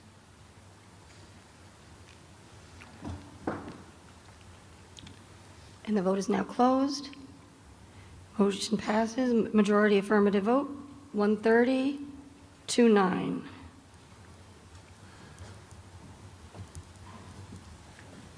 Article 11.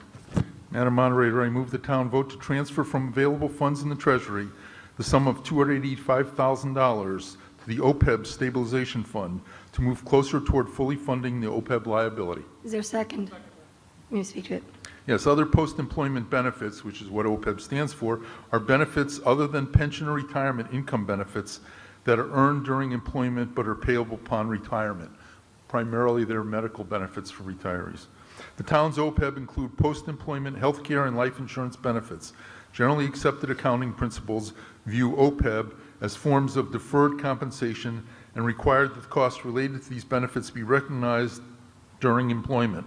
Additionally, the town pays for actual health and life insurance benefits for retirees currently costing $1.55 million. As of June 30th, 2021, the calculated unfunded liability of OPEB is $25,930,000.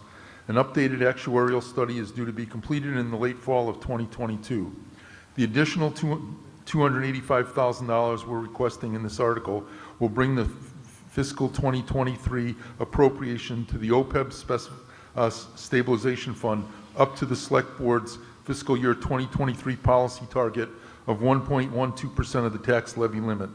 The balance of the OPEB Stabilization Fund as of July 1st, 2022 is $5,845,592. Finance Committee recommendation? Committee voted to recommend. Thank you. Any further discussion? Seeing none, we'll come directly to a vote. This requires a simple majority. The vote is now open. Press 1 for yes, 2 for no.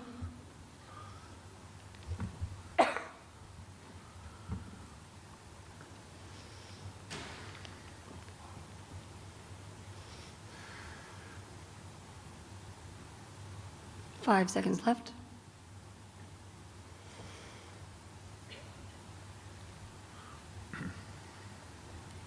And the vote is now closed. 124 yes, 7 no. The motion passes, majority affirmative vote.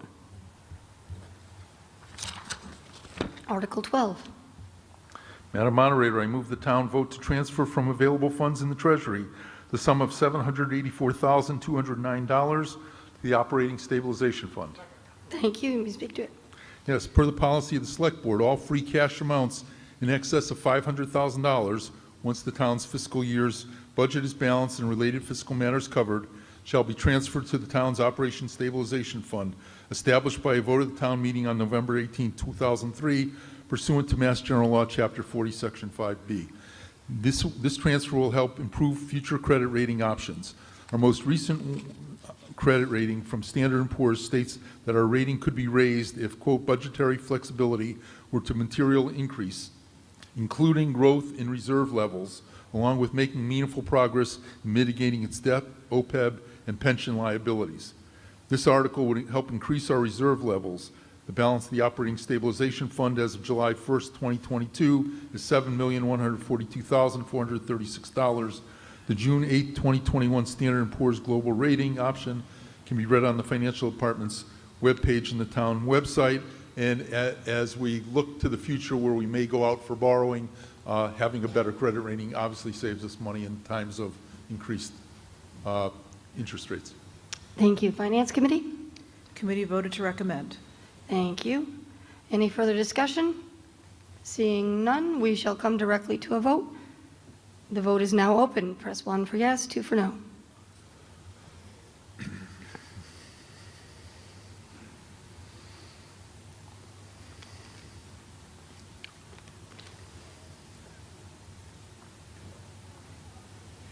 Five seconds left.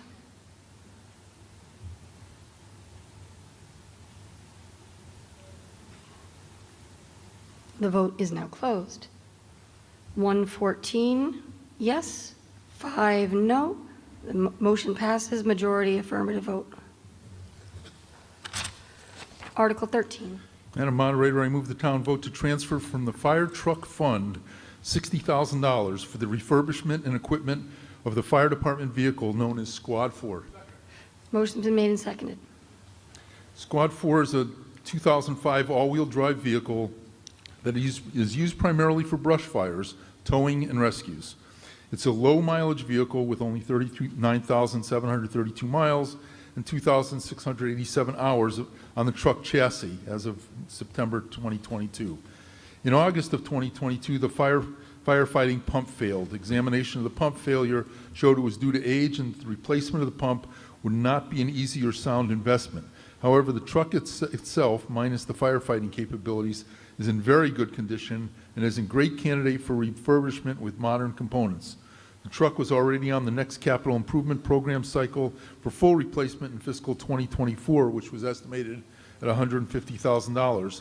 This retrofit refurbishment can be accomplished at a much lower cost than a full replacement with very little wait time. Current full vehicle wait times are approximately 36 months. The fire truck fund has a current balance of $517,584, and any unused funds from this appropriation will be returned to the fire truck replacement fund. Finance Committee recommendation? Committee voted to recommend. Thank you. Further discussion? Madam Moderator, Kurt Friedman, 24 Ridge Road. Very briefly, to the best of my knowledge, I am the only surviving witness living in town to the worst fire tragedy in the history of Long Meadow. That was the Reuben Fire in 1966. My 3 friends perished in that fire. Tragedy is not something that happens to other families. It affected my family directly. That's one of the reasons why I was so energetic about the pipeline issue. Fire safety is so important, and the tragic consequences are forever. Please support this warrant article. Thank you. Thank you, sir. Seeing no further discussion, we'll come directly to a vote. This requires a simple majority. The vote is now open.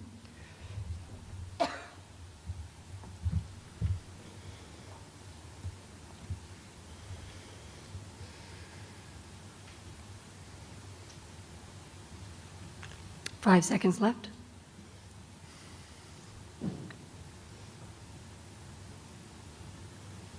The vote is now closed. With 121 yes and 4 no, the motion passes, majority affirmative vote. Article 14. Madam Moderator, I move the town vote to transfer from the water retained earnings account the sum of $200,000 to the fiscal year 2023 water operating budget engineering services for the purpose of engineering work related to water infrastructure design and capital planning. You may speak to it. In August 2022, a power surge at the Forest Glen pump station disabled the building's electricity, exposing a vulnerability in the water infrastructure system. This warrant article would cover the cost and design to provide cost estimates for a generator at Forest Glen pump station to allow water to continue to be pumped into the water tank during power outage. It will also cover the cost of updating and analyzing the town's water infrastructure to create a phased, long-term capital plan for water line replacements. Additionally, the money will be used for the design of an additional redundant water tank, which will provide fire protection and increased water storage capacity in the event of a supply issue. Finance Committee recommendation? Committee voted to recommend. Thank you. Any further discussion? Seeing none, we'll come directly to a vote. The vote is now open. Press 1 for yes, 2 for no.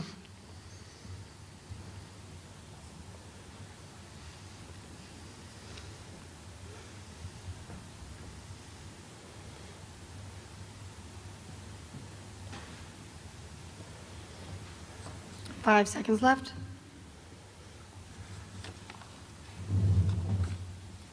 The vote is now closed. With 118 yes, 3 no, motion passes, majority affirmative vote. Article 15. Madam Moderator, I move that the town vote to transfer from the water retained earnings account the sum of $150,000 into the fiscal year 2023 water operating budget hydrants, $50,000, water and valve replacements, $100,000 to pay costs of hydrant and water valve replacements. Is there a second? You may speak to it, Mr. Zerko. The annual DPW budget funds approximately 2 to 3 hydrant replacements. However, there's a backlog of hydrants in need of replacement, and this warrant article would fund an additional 10 hydrants being replaced. This will then clear the backlog of offline hydrants and get the town closer to having all hydrants in service. The remainder of the article provides the necessary funding for the annual maintenance and replacements of water main line valves. The functioning of water shutoff valves is critical during a water main break. These valves need to be exercised regularly and repaired as needed. The allocation in the annual budget has not been enough to keep up with this work. Finance Committee recommendation? Committee voted to recommend. Any further discussion? Seeing none, we'll come directly to a vote. This requires a simple majority. The vote is now open. Press 1 for yes, 2 for no.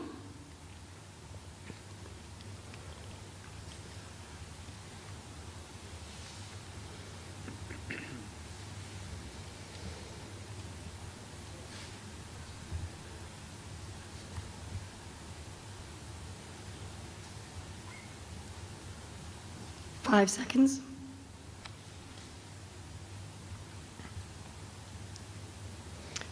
The vote is now closed. With 94 yes, 3 no, the motion passes, majority affirmative vote.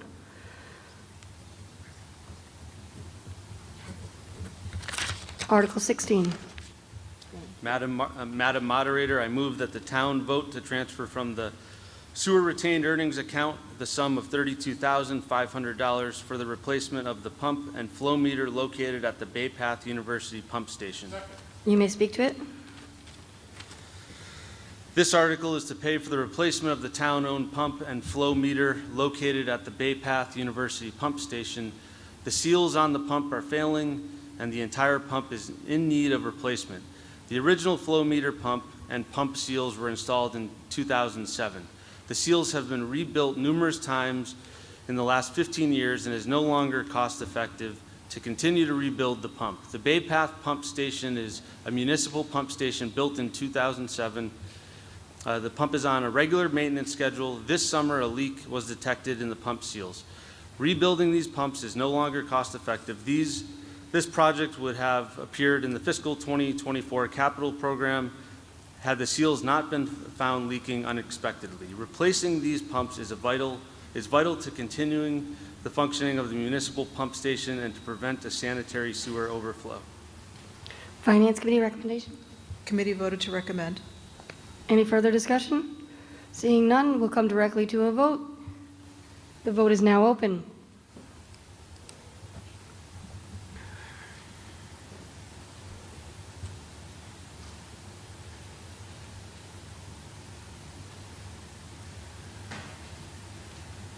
Five seconds left.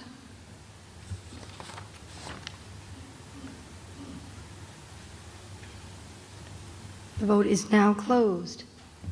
117 yes, 3 no. Motion passes. Majority affirmative vote. Article 17. Madam Moderator, I move that the town vote to transfer from the water sewer retained earnings account the sum of $50,000 for the replacement of 2 sewer grinders at the wastewater pump stations. Okay, and just to clarify, that was the sewer retained earnings account, correct? Yes. Okay, thank you. Motion's been made and seconded. You may speak to it.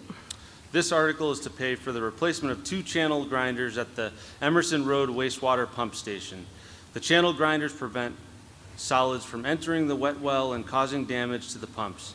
Scheduled replacement of these channel grinders is every 5 years, and these grinders were installed in 2018. Because of the supply chain issues, this project is being brought earlier than in the spring of 2023. Finance Committee? Committee voted to recommend. Any further discussion? Seeing none, we'll come directly to a vote. The vote is now open.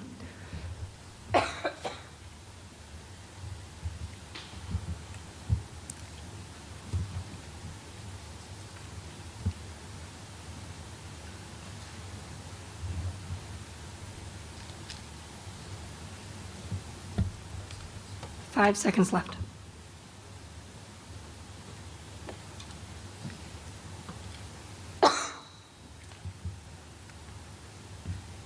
Vote is closed? Okay, 103 to 4, motion passes, majority affirmative vote. Article 18. Madam Moderator, I move that the town vote to transfer from the water sewer retained earnings account the sum of $25,000 for the purpose of cleaning out the wet well of the sewer pumping station. You may speak to it. This article is to pay for the cleaning of the grit out of the wet well of the Emerson Road wastewater pump station. Historically, the wet wells at Emerson Road pump station were cleaned every 10 years. The last cleaning was done in 2010. This cleaning is done to ensure the grit does not make its way into the pumps, which would cause the pump to fail. The cleaning of the wet well is crucial to the system operating properly. This article funds the cleaning, which requires the material to be disposed of in a particular manner. Finance Committee recommendation? Committee voted to recommend. Excuse me. Seeing no further discussion, we'll open the vote.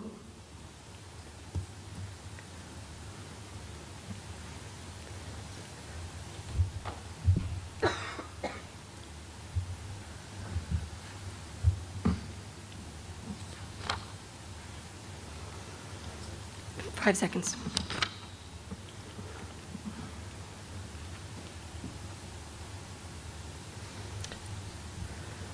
With 105 to 3, motion passes. Majority affirmative vote.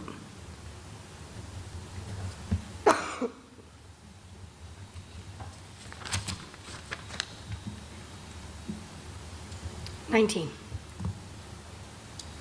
Madam Moderator, I move that the town vote to transfer $100,000 from the sewer retained earnings account for the purpose of funding the FY 2023 Sewer Enterprise Fund operating budget as adopted by the annual town meeting May 10th, 2022.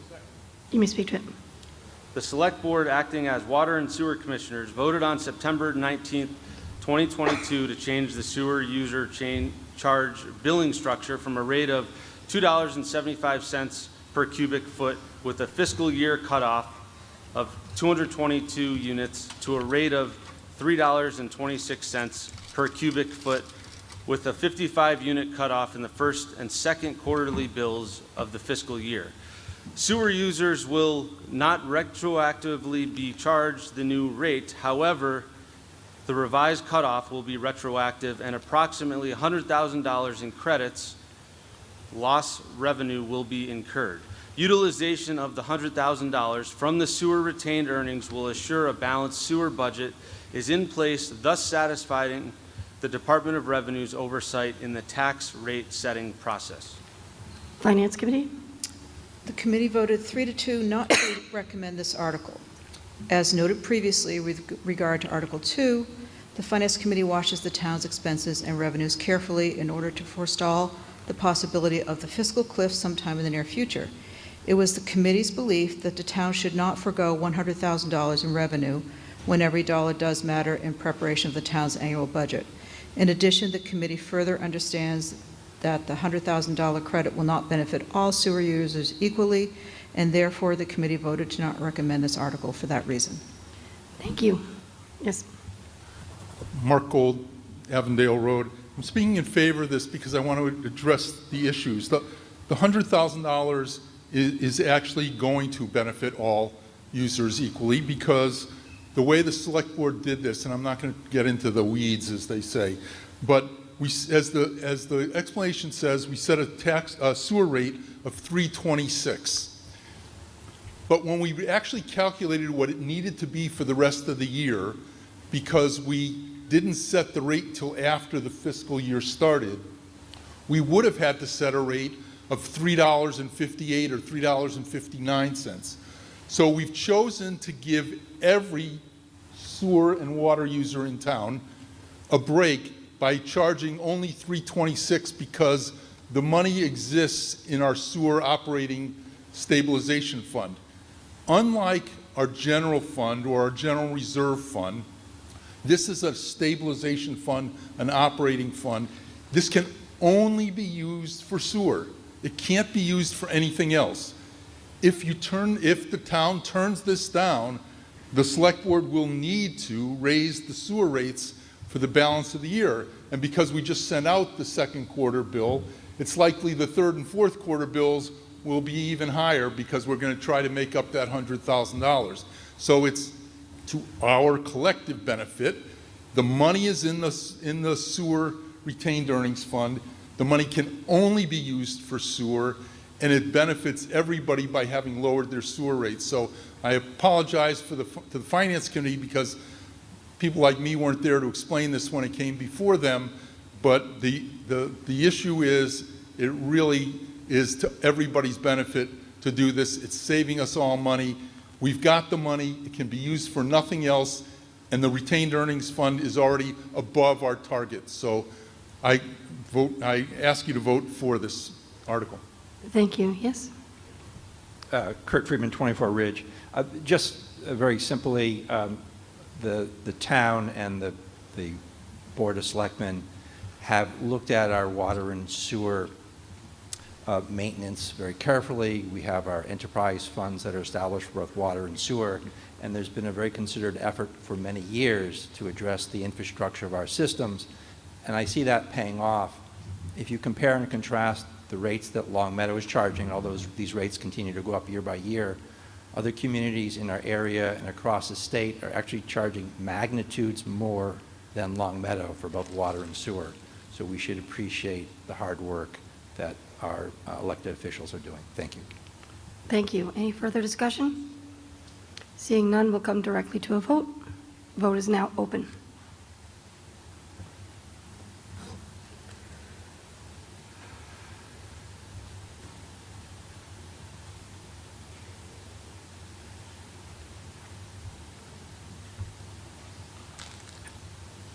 Five seconds.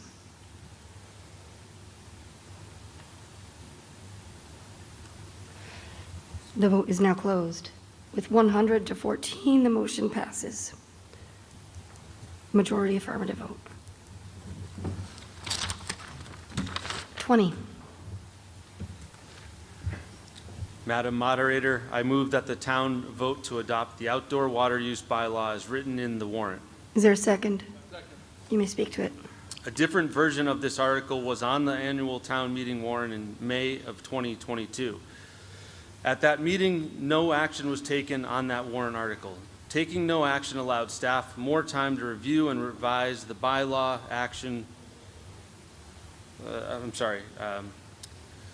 More time to review and revise the bylaw to ensure it meets the needs of Long Meadow water distribution infrastructure.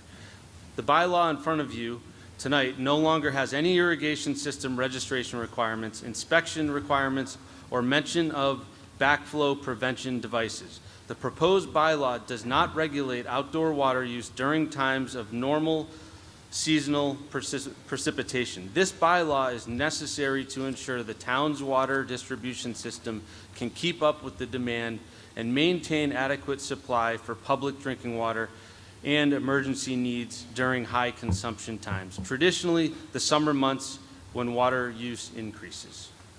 Thank you. Floor is now open. Yep. My name is Steve Wallman. I live on Pinewood Drive. I have some questions regarding this proposed bylaw. Do any of the laws and subsections cited in this bylaw permit the town at a later date to regulate, to require registration of residential irrigation systems or require backflow devices or water sensors in the lawns? You're not proposing it now, but would you have the right to do so under the laws cited in this bylaw? Thank you for that question. I'm going to ask our town manager to address that. Regarding irrigation system registration and water sensors, no. Regarding backflow prevention, I believe that's already a requirement of state law. I don't know if it's a requirement in one of the laws that's referenced here. But this bylaw would not have any impact on backflow prevention. Mr. Wallman, go ahead. Does state law actually require backflow devices right now? It does, yes. Point of information, yes. It requires it, yes. At the green mic? Josh Levine, 78 Farmington Avenue. This summer, when we were having a terrible drought in town and people were watering their lawn to keep them green, we learned from the fire department that there was not enough water in our tanks to adequately fight a fire. So if a large building like Armada's caught on fire, our town would not be able to adequately fight that fire. And it's so crucially important that this bylaw get put in place so the select board, acting as water and sewer commissioners, is able to put on reasonable regulations if needed to ensure that we have enough water so we don't have a catastrophe that could have been prevented for want of a bylaw. Thank you. Mr. Wellman.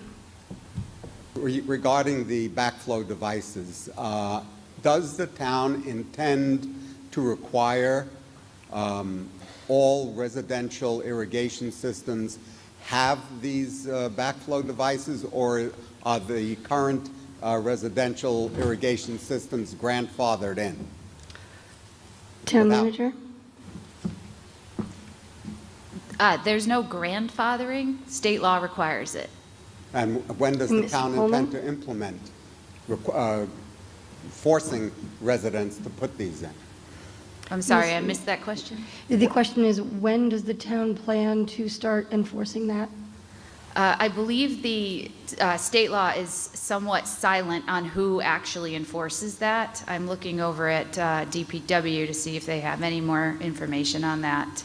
But I do believe the state law is somewhat silent on who the actual enforcement authority is, DEP and local municipal water departments. And is there a penalty? Okay, this will be if you have a fourth question, this is it. Is there a penalty for not doing it? A fine or a fee or anything like that? I recognize the assistant town manager, or are you? No. One moment, we'll get your question answered.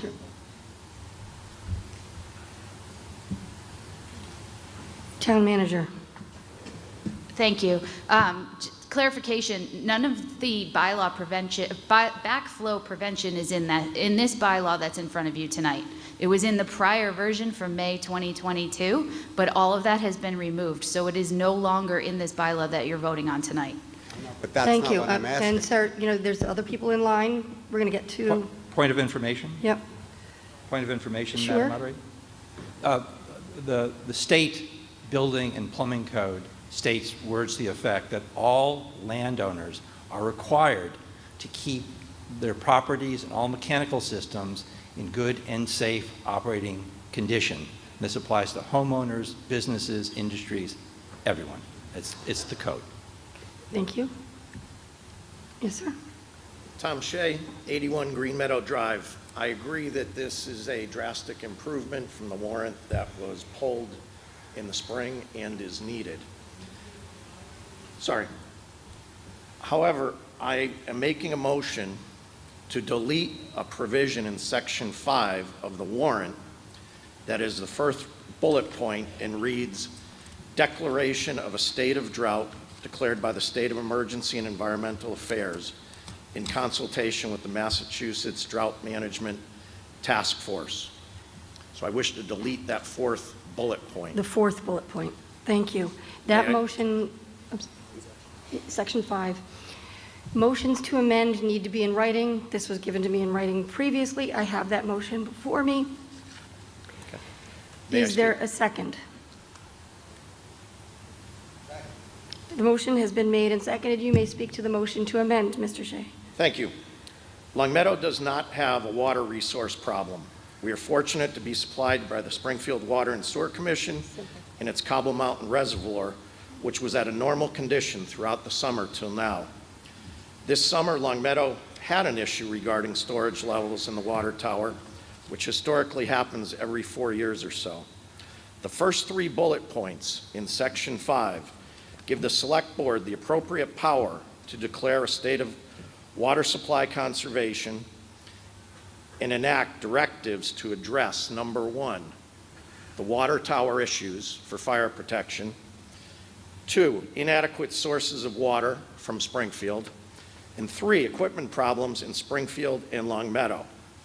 The fourth bullet point regarding the Massachusetts Drought Energy Task Force should be deleted because the state task force has no jurisdiction over the Springfield Water Department, who we are a customer of, and no jurisdiction of the other customers, no jurisdiction over the Mass Water Resource Administration, the Quabbin, and its 50 customers, since they are registrants since 1986. The key point is the Drought Task Force does not take into account the resource levels of specific reservoirs like Springfield's Cobble Mountain and the Quabbin. In fact, the Drought Task Force restricted and then banned all outdoor watering from June 2nd through October 6th for large portions of the state. Springfield can curtail our water supply contractually if there are any resource issues. I would prefer to have Springfield curtail our usage rather than a state agency in Boston that is not receptive to reviewing the actual reservoir levels. Section 5 does say may, but if the select board had followed the state drought declaration this summer, Longmeadow would have had water restrictions and bans from June 2nd through October 6th, while Springfield, East Longmeadow, Agawam, and Ludlow, who are also supplied by Springfield, would not have had restrictions because the Cobble Mountain water resource was in a normal state. Furthermore, this summer, because they're supplied by the Quabbin, Newton, Lexington, Waltham, and even Boston had no water restrictions. In conclusion, the fourth bullet point should be deleted. The select board will have the necessary powers it needs, as well as clearly identified criteria, without pandering to the state and its overbearing water usage constraints and water use goals. Like I said earlier, the first 3 bullet points cover the water tower, any issues, any mechanical issues either in Springfield or Longmeadow, and then thirdly, any water resource issues from Springfield, which can curtail us under contract. Thank you. I look to remove that. I do not know why that was in there in the first place, but I would like to remove that bullet point. Thank you. Thank you. We are now discussing the motion to amend. Any further discussion on the motion to amend?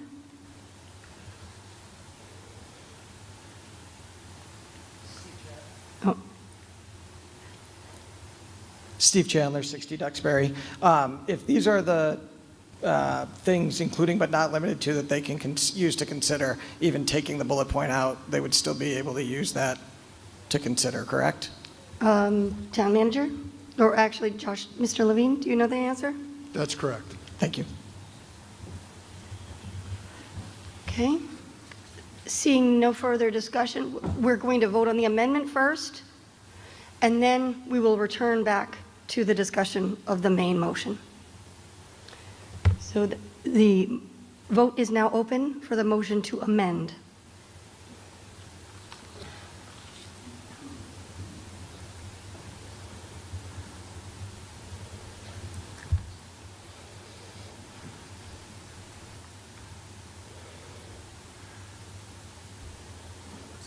Five seconds.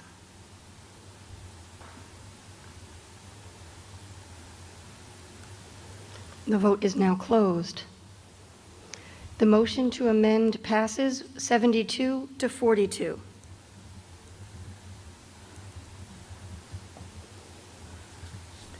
We shall now return to the main motion as amended. Madam Moderator, I'm Steve Kennedy. I live on Western Drive, and I have a question regarding enforcing agents. Earlier in this town meeting, we appropriated funds for hiring 1 or perhaps 2 part-time enforcement agents.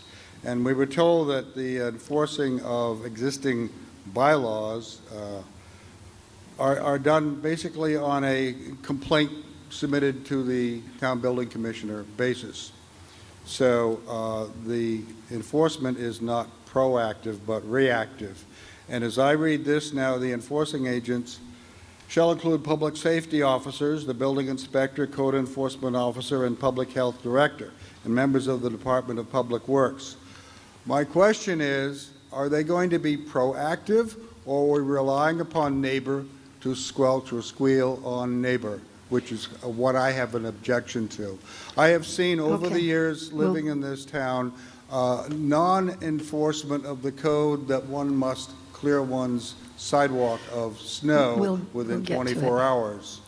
We'll get to it. The penalty for failure to comply is $25 for first occasion or experience, and each subsequent is $100. That can add up to an awful lot of money. I want to know who's doing... Who's going to do the enforcing? And will it be proactive or and reactive? How? And how? Town manager. Hi, great question. Yes, Article 2 directly relates to this. We are hoping that with the hiring of up to 2 part-time code enforcement officers, that the work would be proactive, providing education first and then certainly enforcement if needed further after that.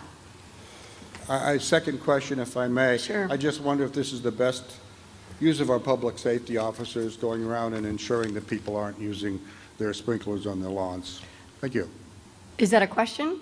That's a question. Is it the best use of our public safety officers? Mr. Levine, do you want to answer that? Please. As I mentioned when I was speaking up there, it is a use of public safety to allow us to have fight fires.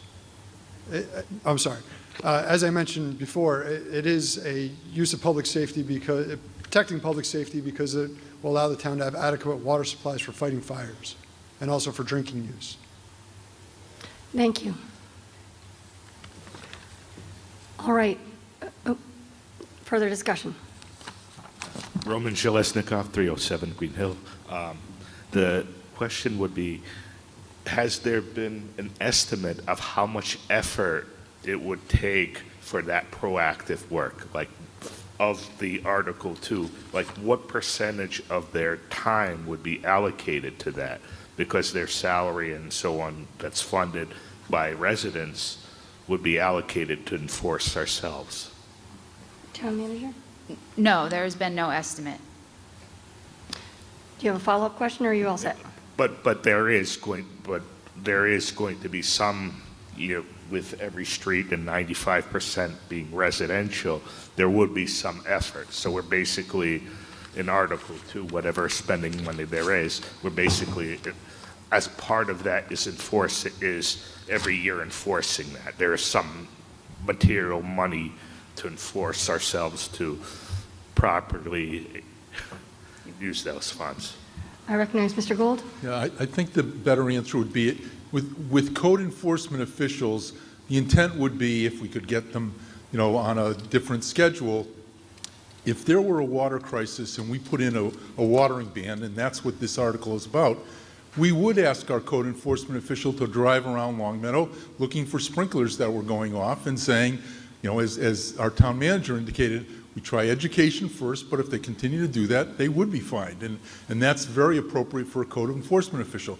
It's not so, so critical that we want to defer to our police officers, which I think was your initial question. So my answer is, I believe we would have code enforcement officials going out if this was a crisis situation and we had to put in the ban.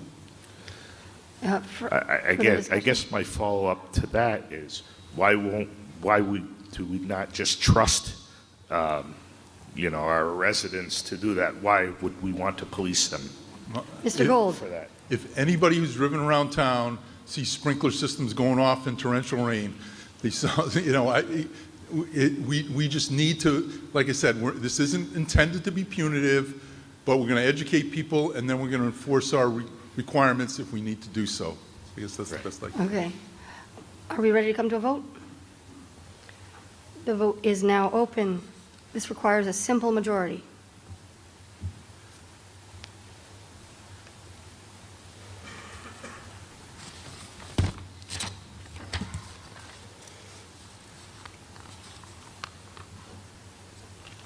5 seconds.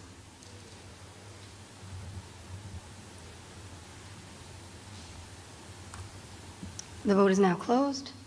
With 82 yes, 22 no, the motion as amended is approved by majority affirmative vote.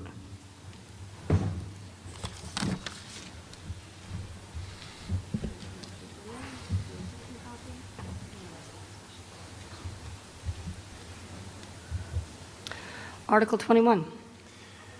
Moderator, I move that the town vote to accept the charter amendments to Article 3-5, Housing Authority, Section A, composition, term of office, as written in the warrant. Motion's been made and seconded. You may speak to it. In 1984, town meeting voted to create a housing authority pursuant to Mass General Law, Chapter 12, or Chapter 121B. The article recited membership that followed the MGL at the time. 4 members elected, a 5th member appointed by the state. The town charter adopted in 2004 carried forward the creation of the housing authority and calls for the same membership structure, with 4 being elected. Now, Mass General Law 121B has changed since 1984, and the 2004 charter adoption of MGL Chapter 121B, Section 3, now allows 3 members to be elected, 1 tenant member and 1 appointed by the state. The town charter is in conflict with Mass General Law, and this warrant article clears up the conflict and aligns the charter with the state law. Thank you. Recommendation from the Housing Authority.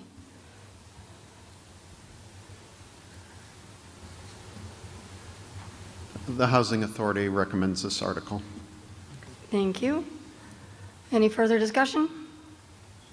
This requires a 2/3 vote. The vote is now open.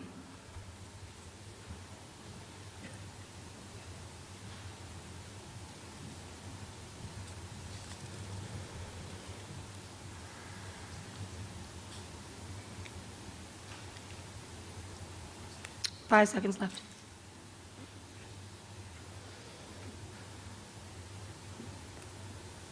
The vote is now closed.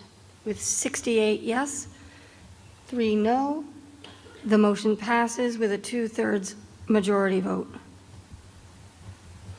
Affirmative vote. Thank you. Article 22. Moderator, I move that the town vote to renumber and recaption the general bylaws of the town by A, assigning a chapter article number to each of the general bylaws, B, renumbering each section of each bylaw accordingly, C, inserting chapter, article, section, and subsection titles, and D, updating the internal references to reflect the new numbering system so that all is set forth in the final draft of the Code of the Town of Longmeadow dated September 2022 on file with the town clerk. You may speak to it. The town of Longmeadow contracted with General Code to prepare a codification of the town's bylaws and certain regulations. The purpose of this project has been to provide the town with an opportunity to make revisions to its legislation via an in-depth review of the bylaws and regulations so that conflicts, errors, outdated information, and ambiguities could be identified and addressed in order to bring consistency and to order the general body of the town's law. This warrant article will renumber the bylaws and create consistency, allowing for easier use by staff and the public. Thank you. Any further discussion? Seeing none, we'll come directly to a vote. This requires a simple majority. The vote is now open.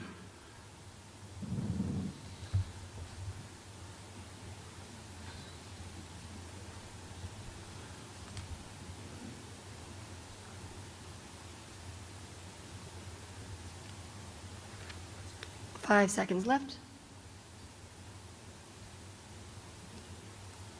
The vote is now closed. 65 to 2. The motion passes majority affirmative vote.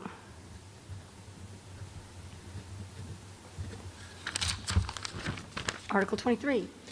Moderator, I move that the town vote to adopt the changes to the general bylaws as written in the warrant and as set forth in the final draft of the Code of the Town of Long Meadow dated September 2022 on file with the town clerk. Is there a second? You may speak to it. The town's general and zoning bylaws are maintained as Word documents through the town clerk's office. Search functionality in the current form is very limited. You cannot simultaneously search general and zoning bylaws. Additionally, there are inconsistencies among the bylaws. To fix the inconsistencies, improve upon the format, and offer greater functionality, the town of Long Meadow contracted with General Code to prepare a codification of the town's charter, bylaws, and certain regulations. General Code performed by a comprehensive editorial and legal analysis of the town's bylaws. The project included an in-depth review of the bylaws and regulations so that conflicts, errors, outdated information, and ambiguities could be identified and addressed in order to bring consistency and order to the general body of the town's laws. The result provides the town with an opportunity to make revisions to its legislation via warrant articles 22 through 26. Warrant articles 22 through 26 do not make major changes to the charter, the general or zoning bylaws. The changes proposed in these articles are a result of identifying inconsistencies with state law, redundancies, and inconsistencies among different town bylaw sections and typos. Any further discussion? Seeing none, we do have somebody. Paul Bonin, 311 Wolf Swamp Road. Am I reading this correctly, that this includes a removal of a provision from the special town meeting in February 14th, 2018 on marijuana establishments? Town manager? No, it does not. Oh. Well, I recognize the town manager on this one for... You're correct, it does. It removes it from the general bylaws. It retains it in the zoning bylaws. Best practice recommends not having it in both. That's where the conflict can occur. So it keeps it intact in our zoning bylaws, but removes it from our general bylaws. Thank you for that clarification. Any other questions or discussion? All right, this requires a simple majority. The vote is now open.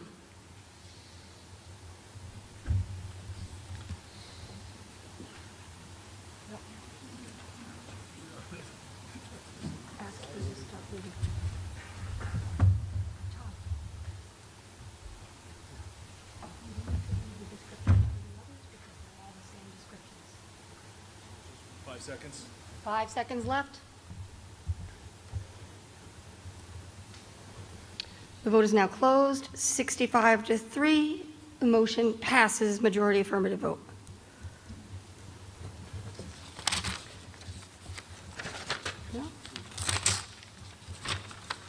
Article 24. I move that the town vote to renumber and recapitation of the zoning bylaw of the town by A, designating the zoning bylaw as Chapter 315 of the Code of the Town of Long Meadow, B, renumbering each section and subsection of the bylaw accordingly, C, inserting article, section, and subsection titles, and D, updating internal references to reflect the new numbering systems as set forth in the final draft of the Code of the Town of Long Meadow dated September 2022 on file with the town clerk. Is there a second? You may speak to it. Oh, yeah. Can you share that? Okay. Just briefly explain. I will read. Yes, this is the same as what's going to be read for the next article. The town of Long Meadow contracted the general code to prepare a codification of the town's bylaws and certain regulations. The purpose of the project has been to provide the town with an opportunity to make revisions to its legislations via in-depth review of the bylaws and regulations so that conflicts, errors, outdated information, and ambiguities could be identified and addressed in order to bring consistency and order to the general body of the town's law. This warrant article will renumber the zoning bylaws and create consistency, allowing for easier use by staff and the public. Planning Board recommendation? Oh, sorry, is your name and address? Chair of the plan. I'm sorry, one more time. Okay. Cheryl Thibodeau, Chair of the Planning Board. The Planning Board recommends this article. Thank you.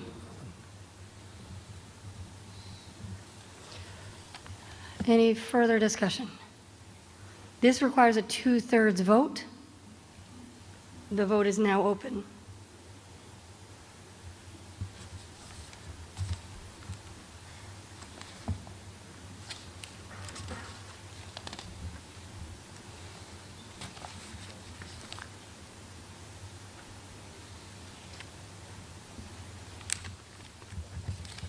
Five seconds.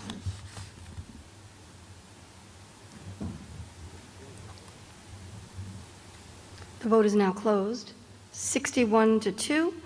The motion passes by 2/3 majority vote. Affirmative. Article 25.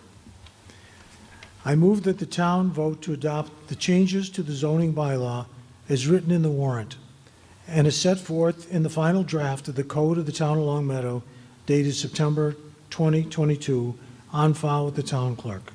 Is there a second? You may speak to it. And the description is this is to correct the same inconsistencies. Thank you. Planning Board.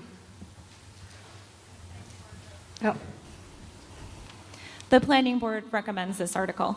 thank you. This also requires 2/3. Ready to vote? The vote is now open.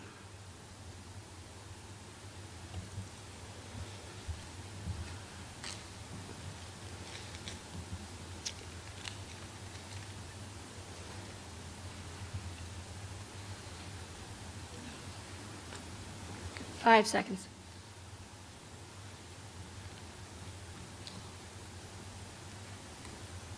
The vote is now closed. 62 to 4, motion passes with a 2/3 affirmative vote.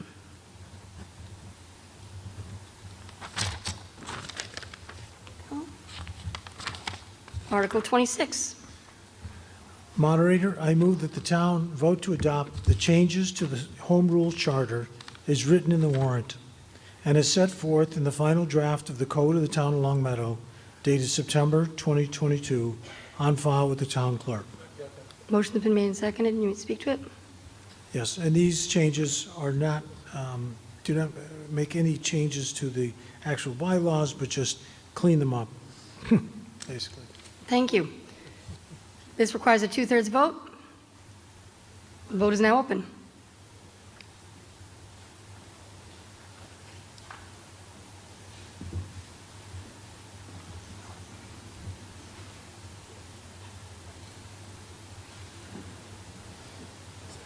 Five seconds.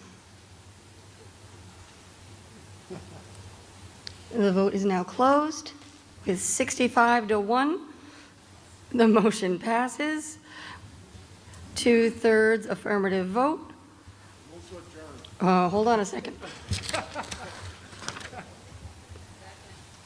Prior to accepting a motion to dissolve the special town meeting, I would like you all to help me welcome our new town clerk, Tim Donnelly, on his first night as town clerk.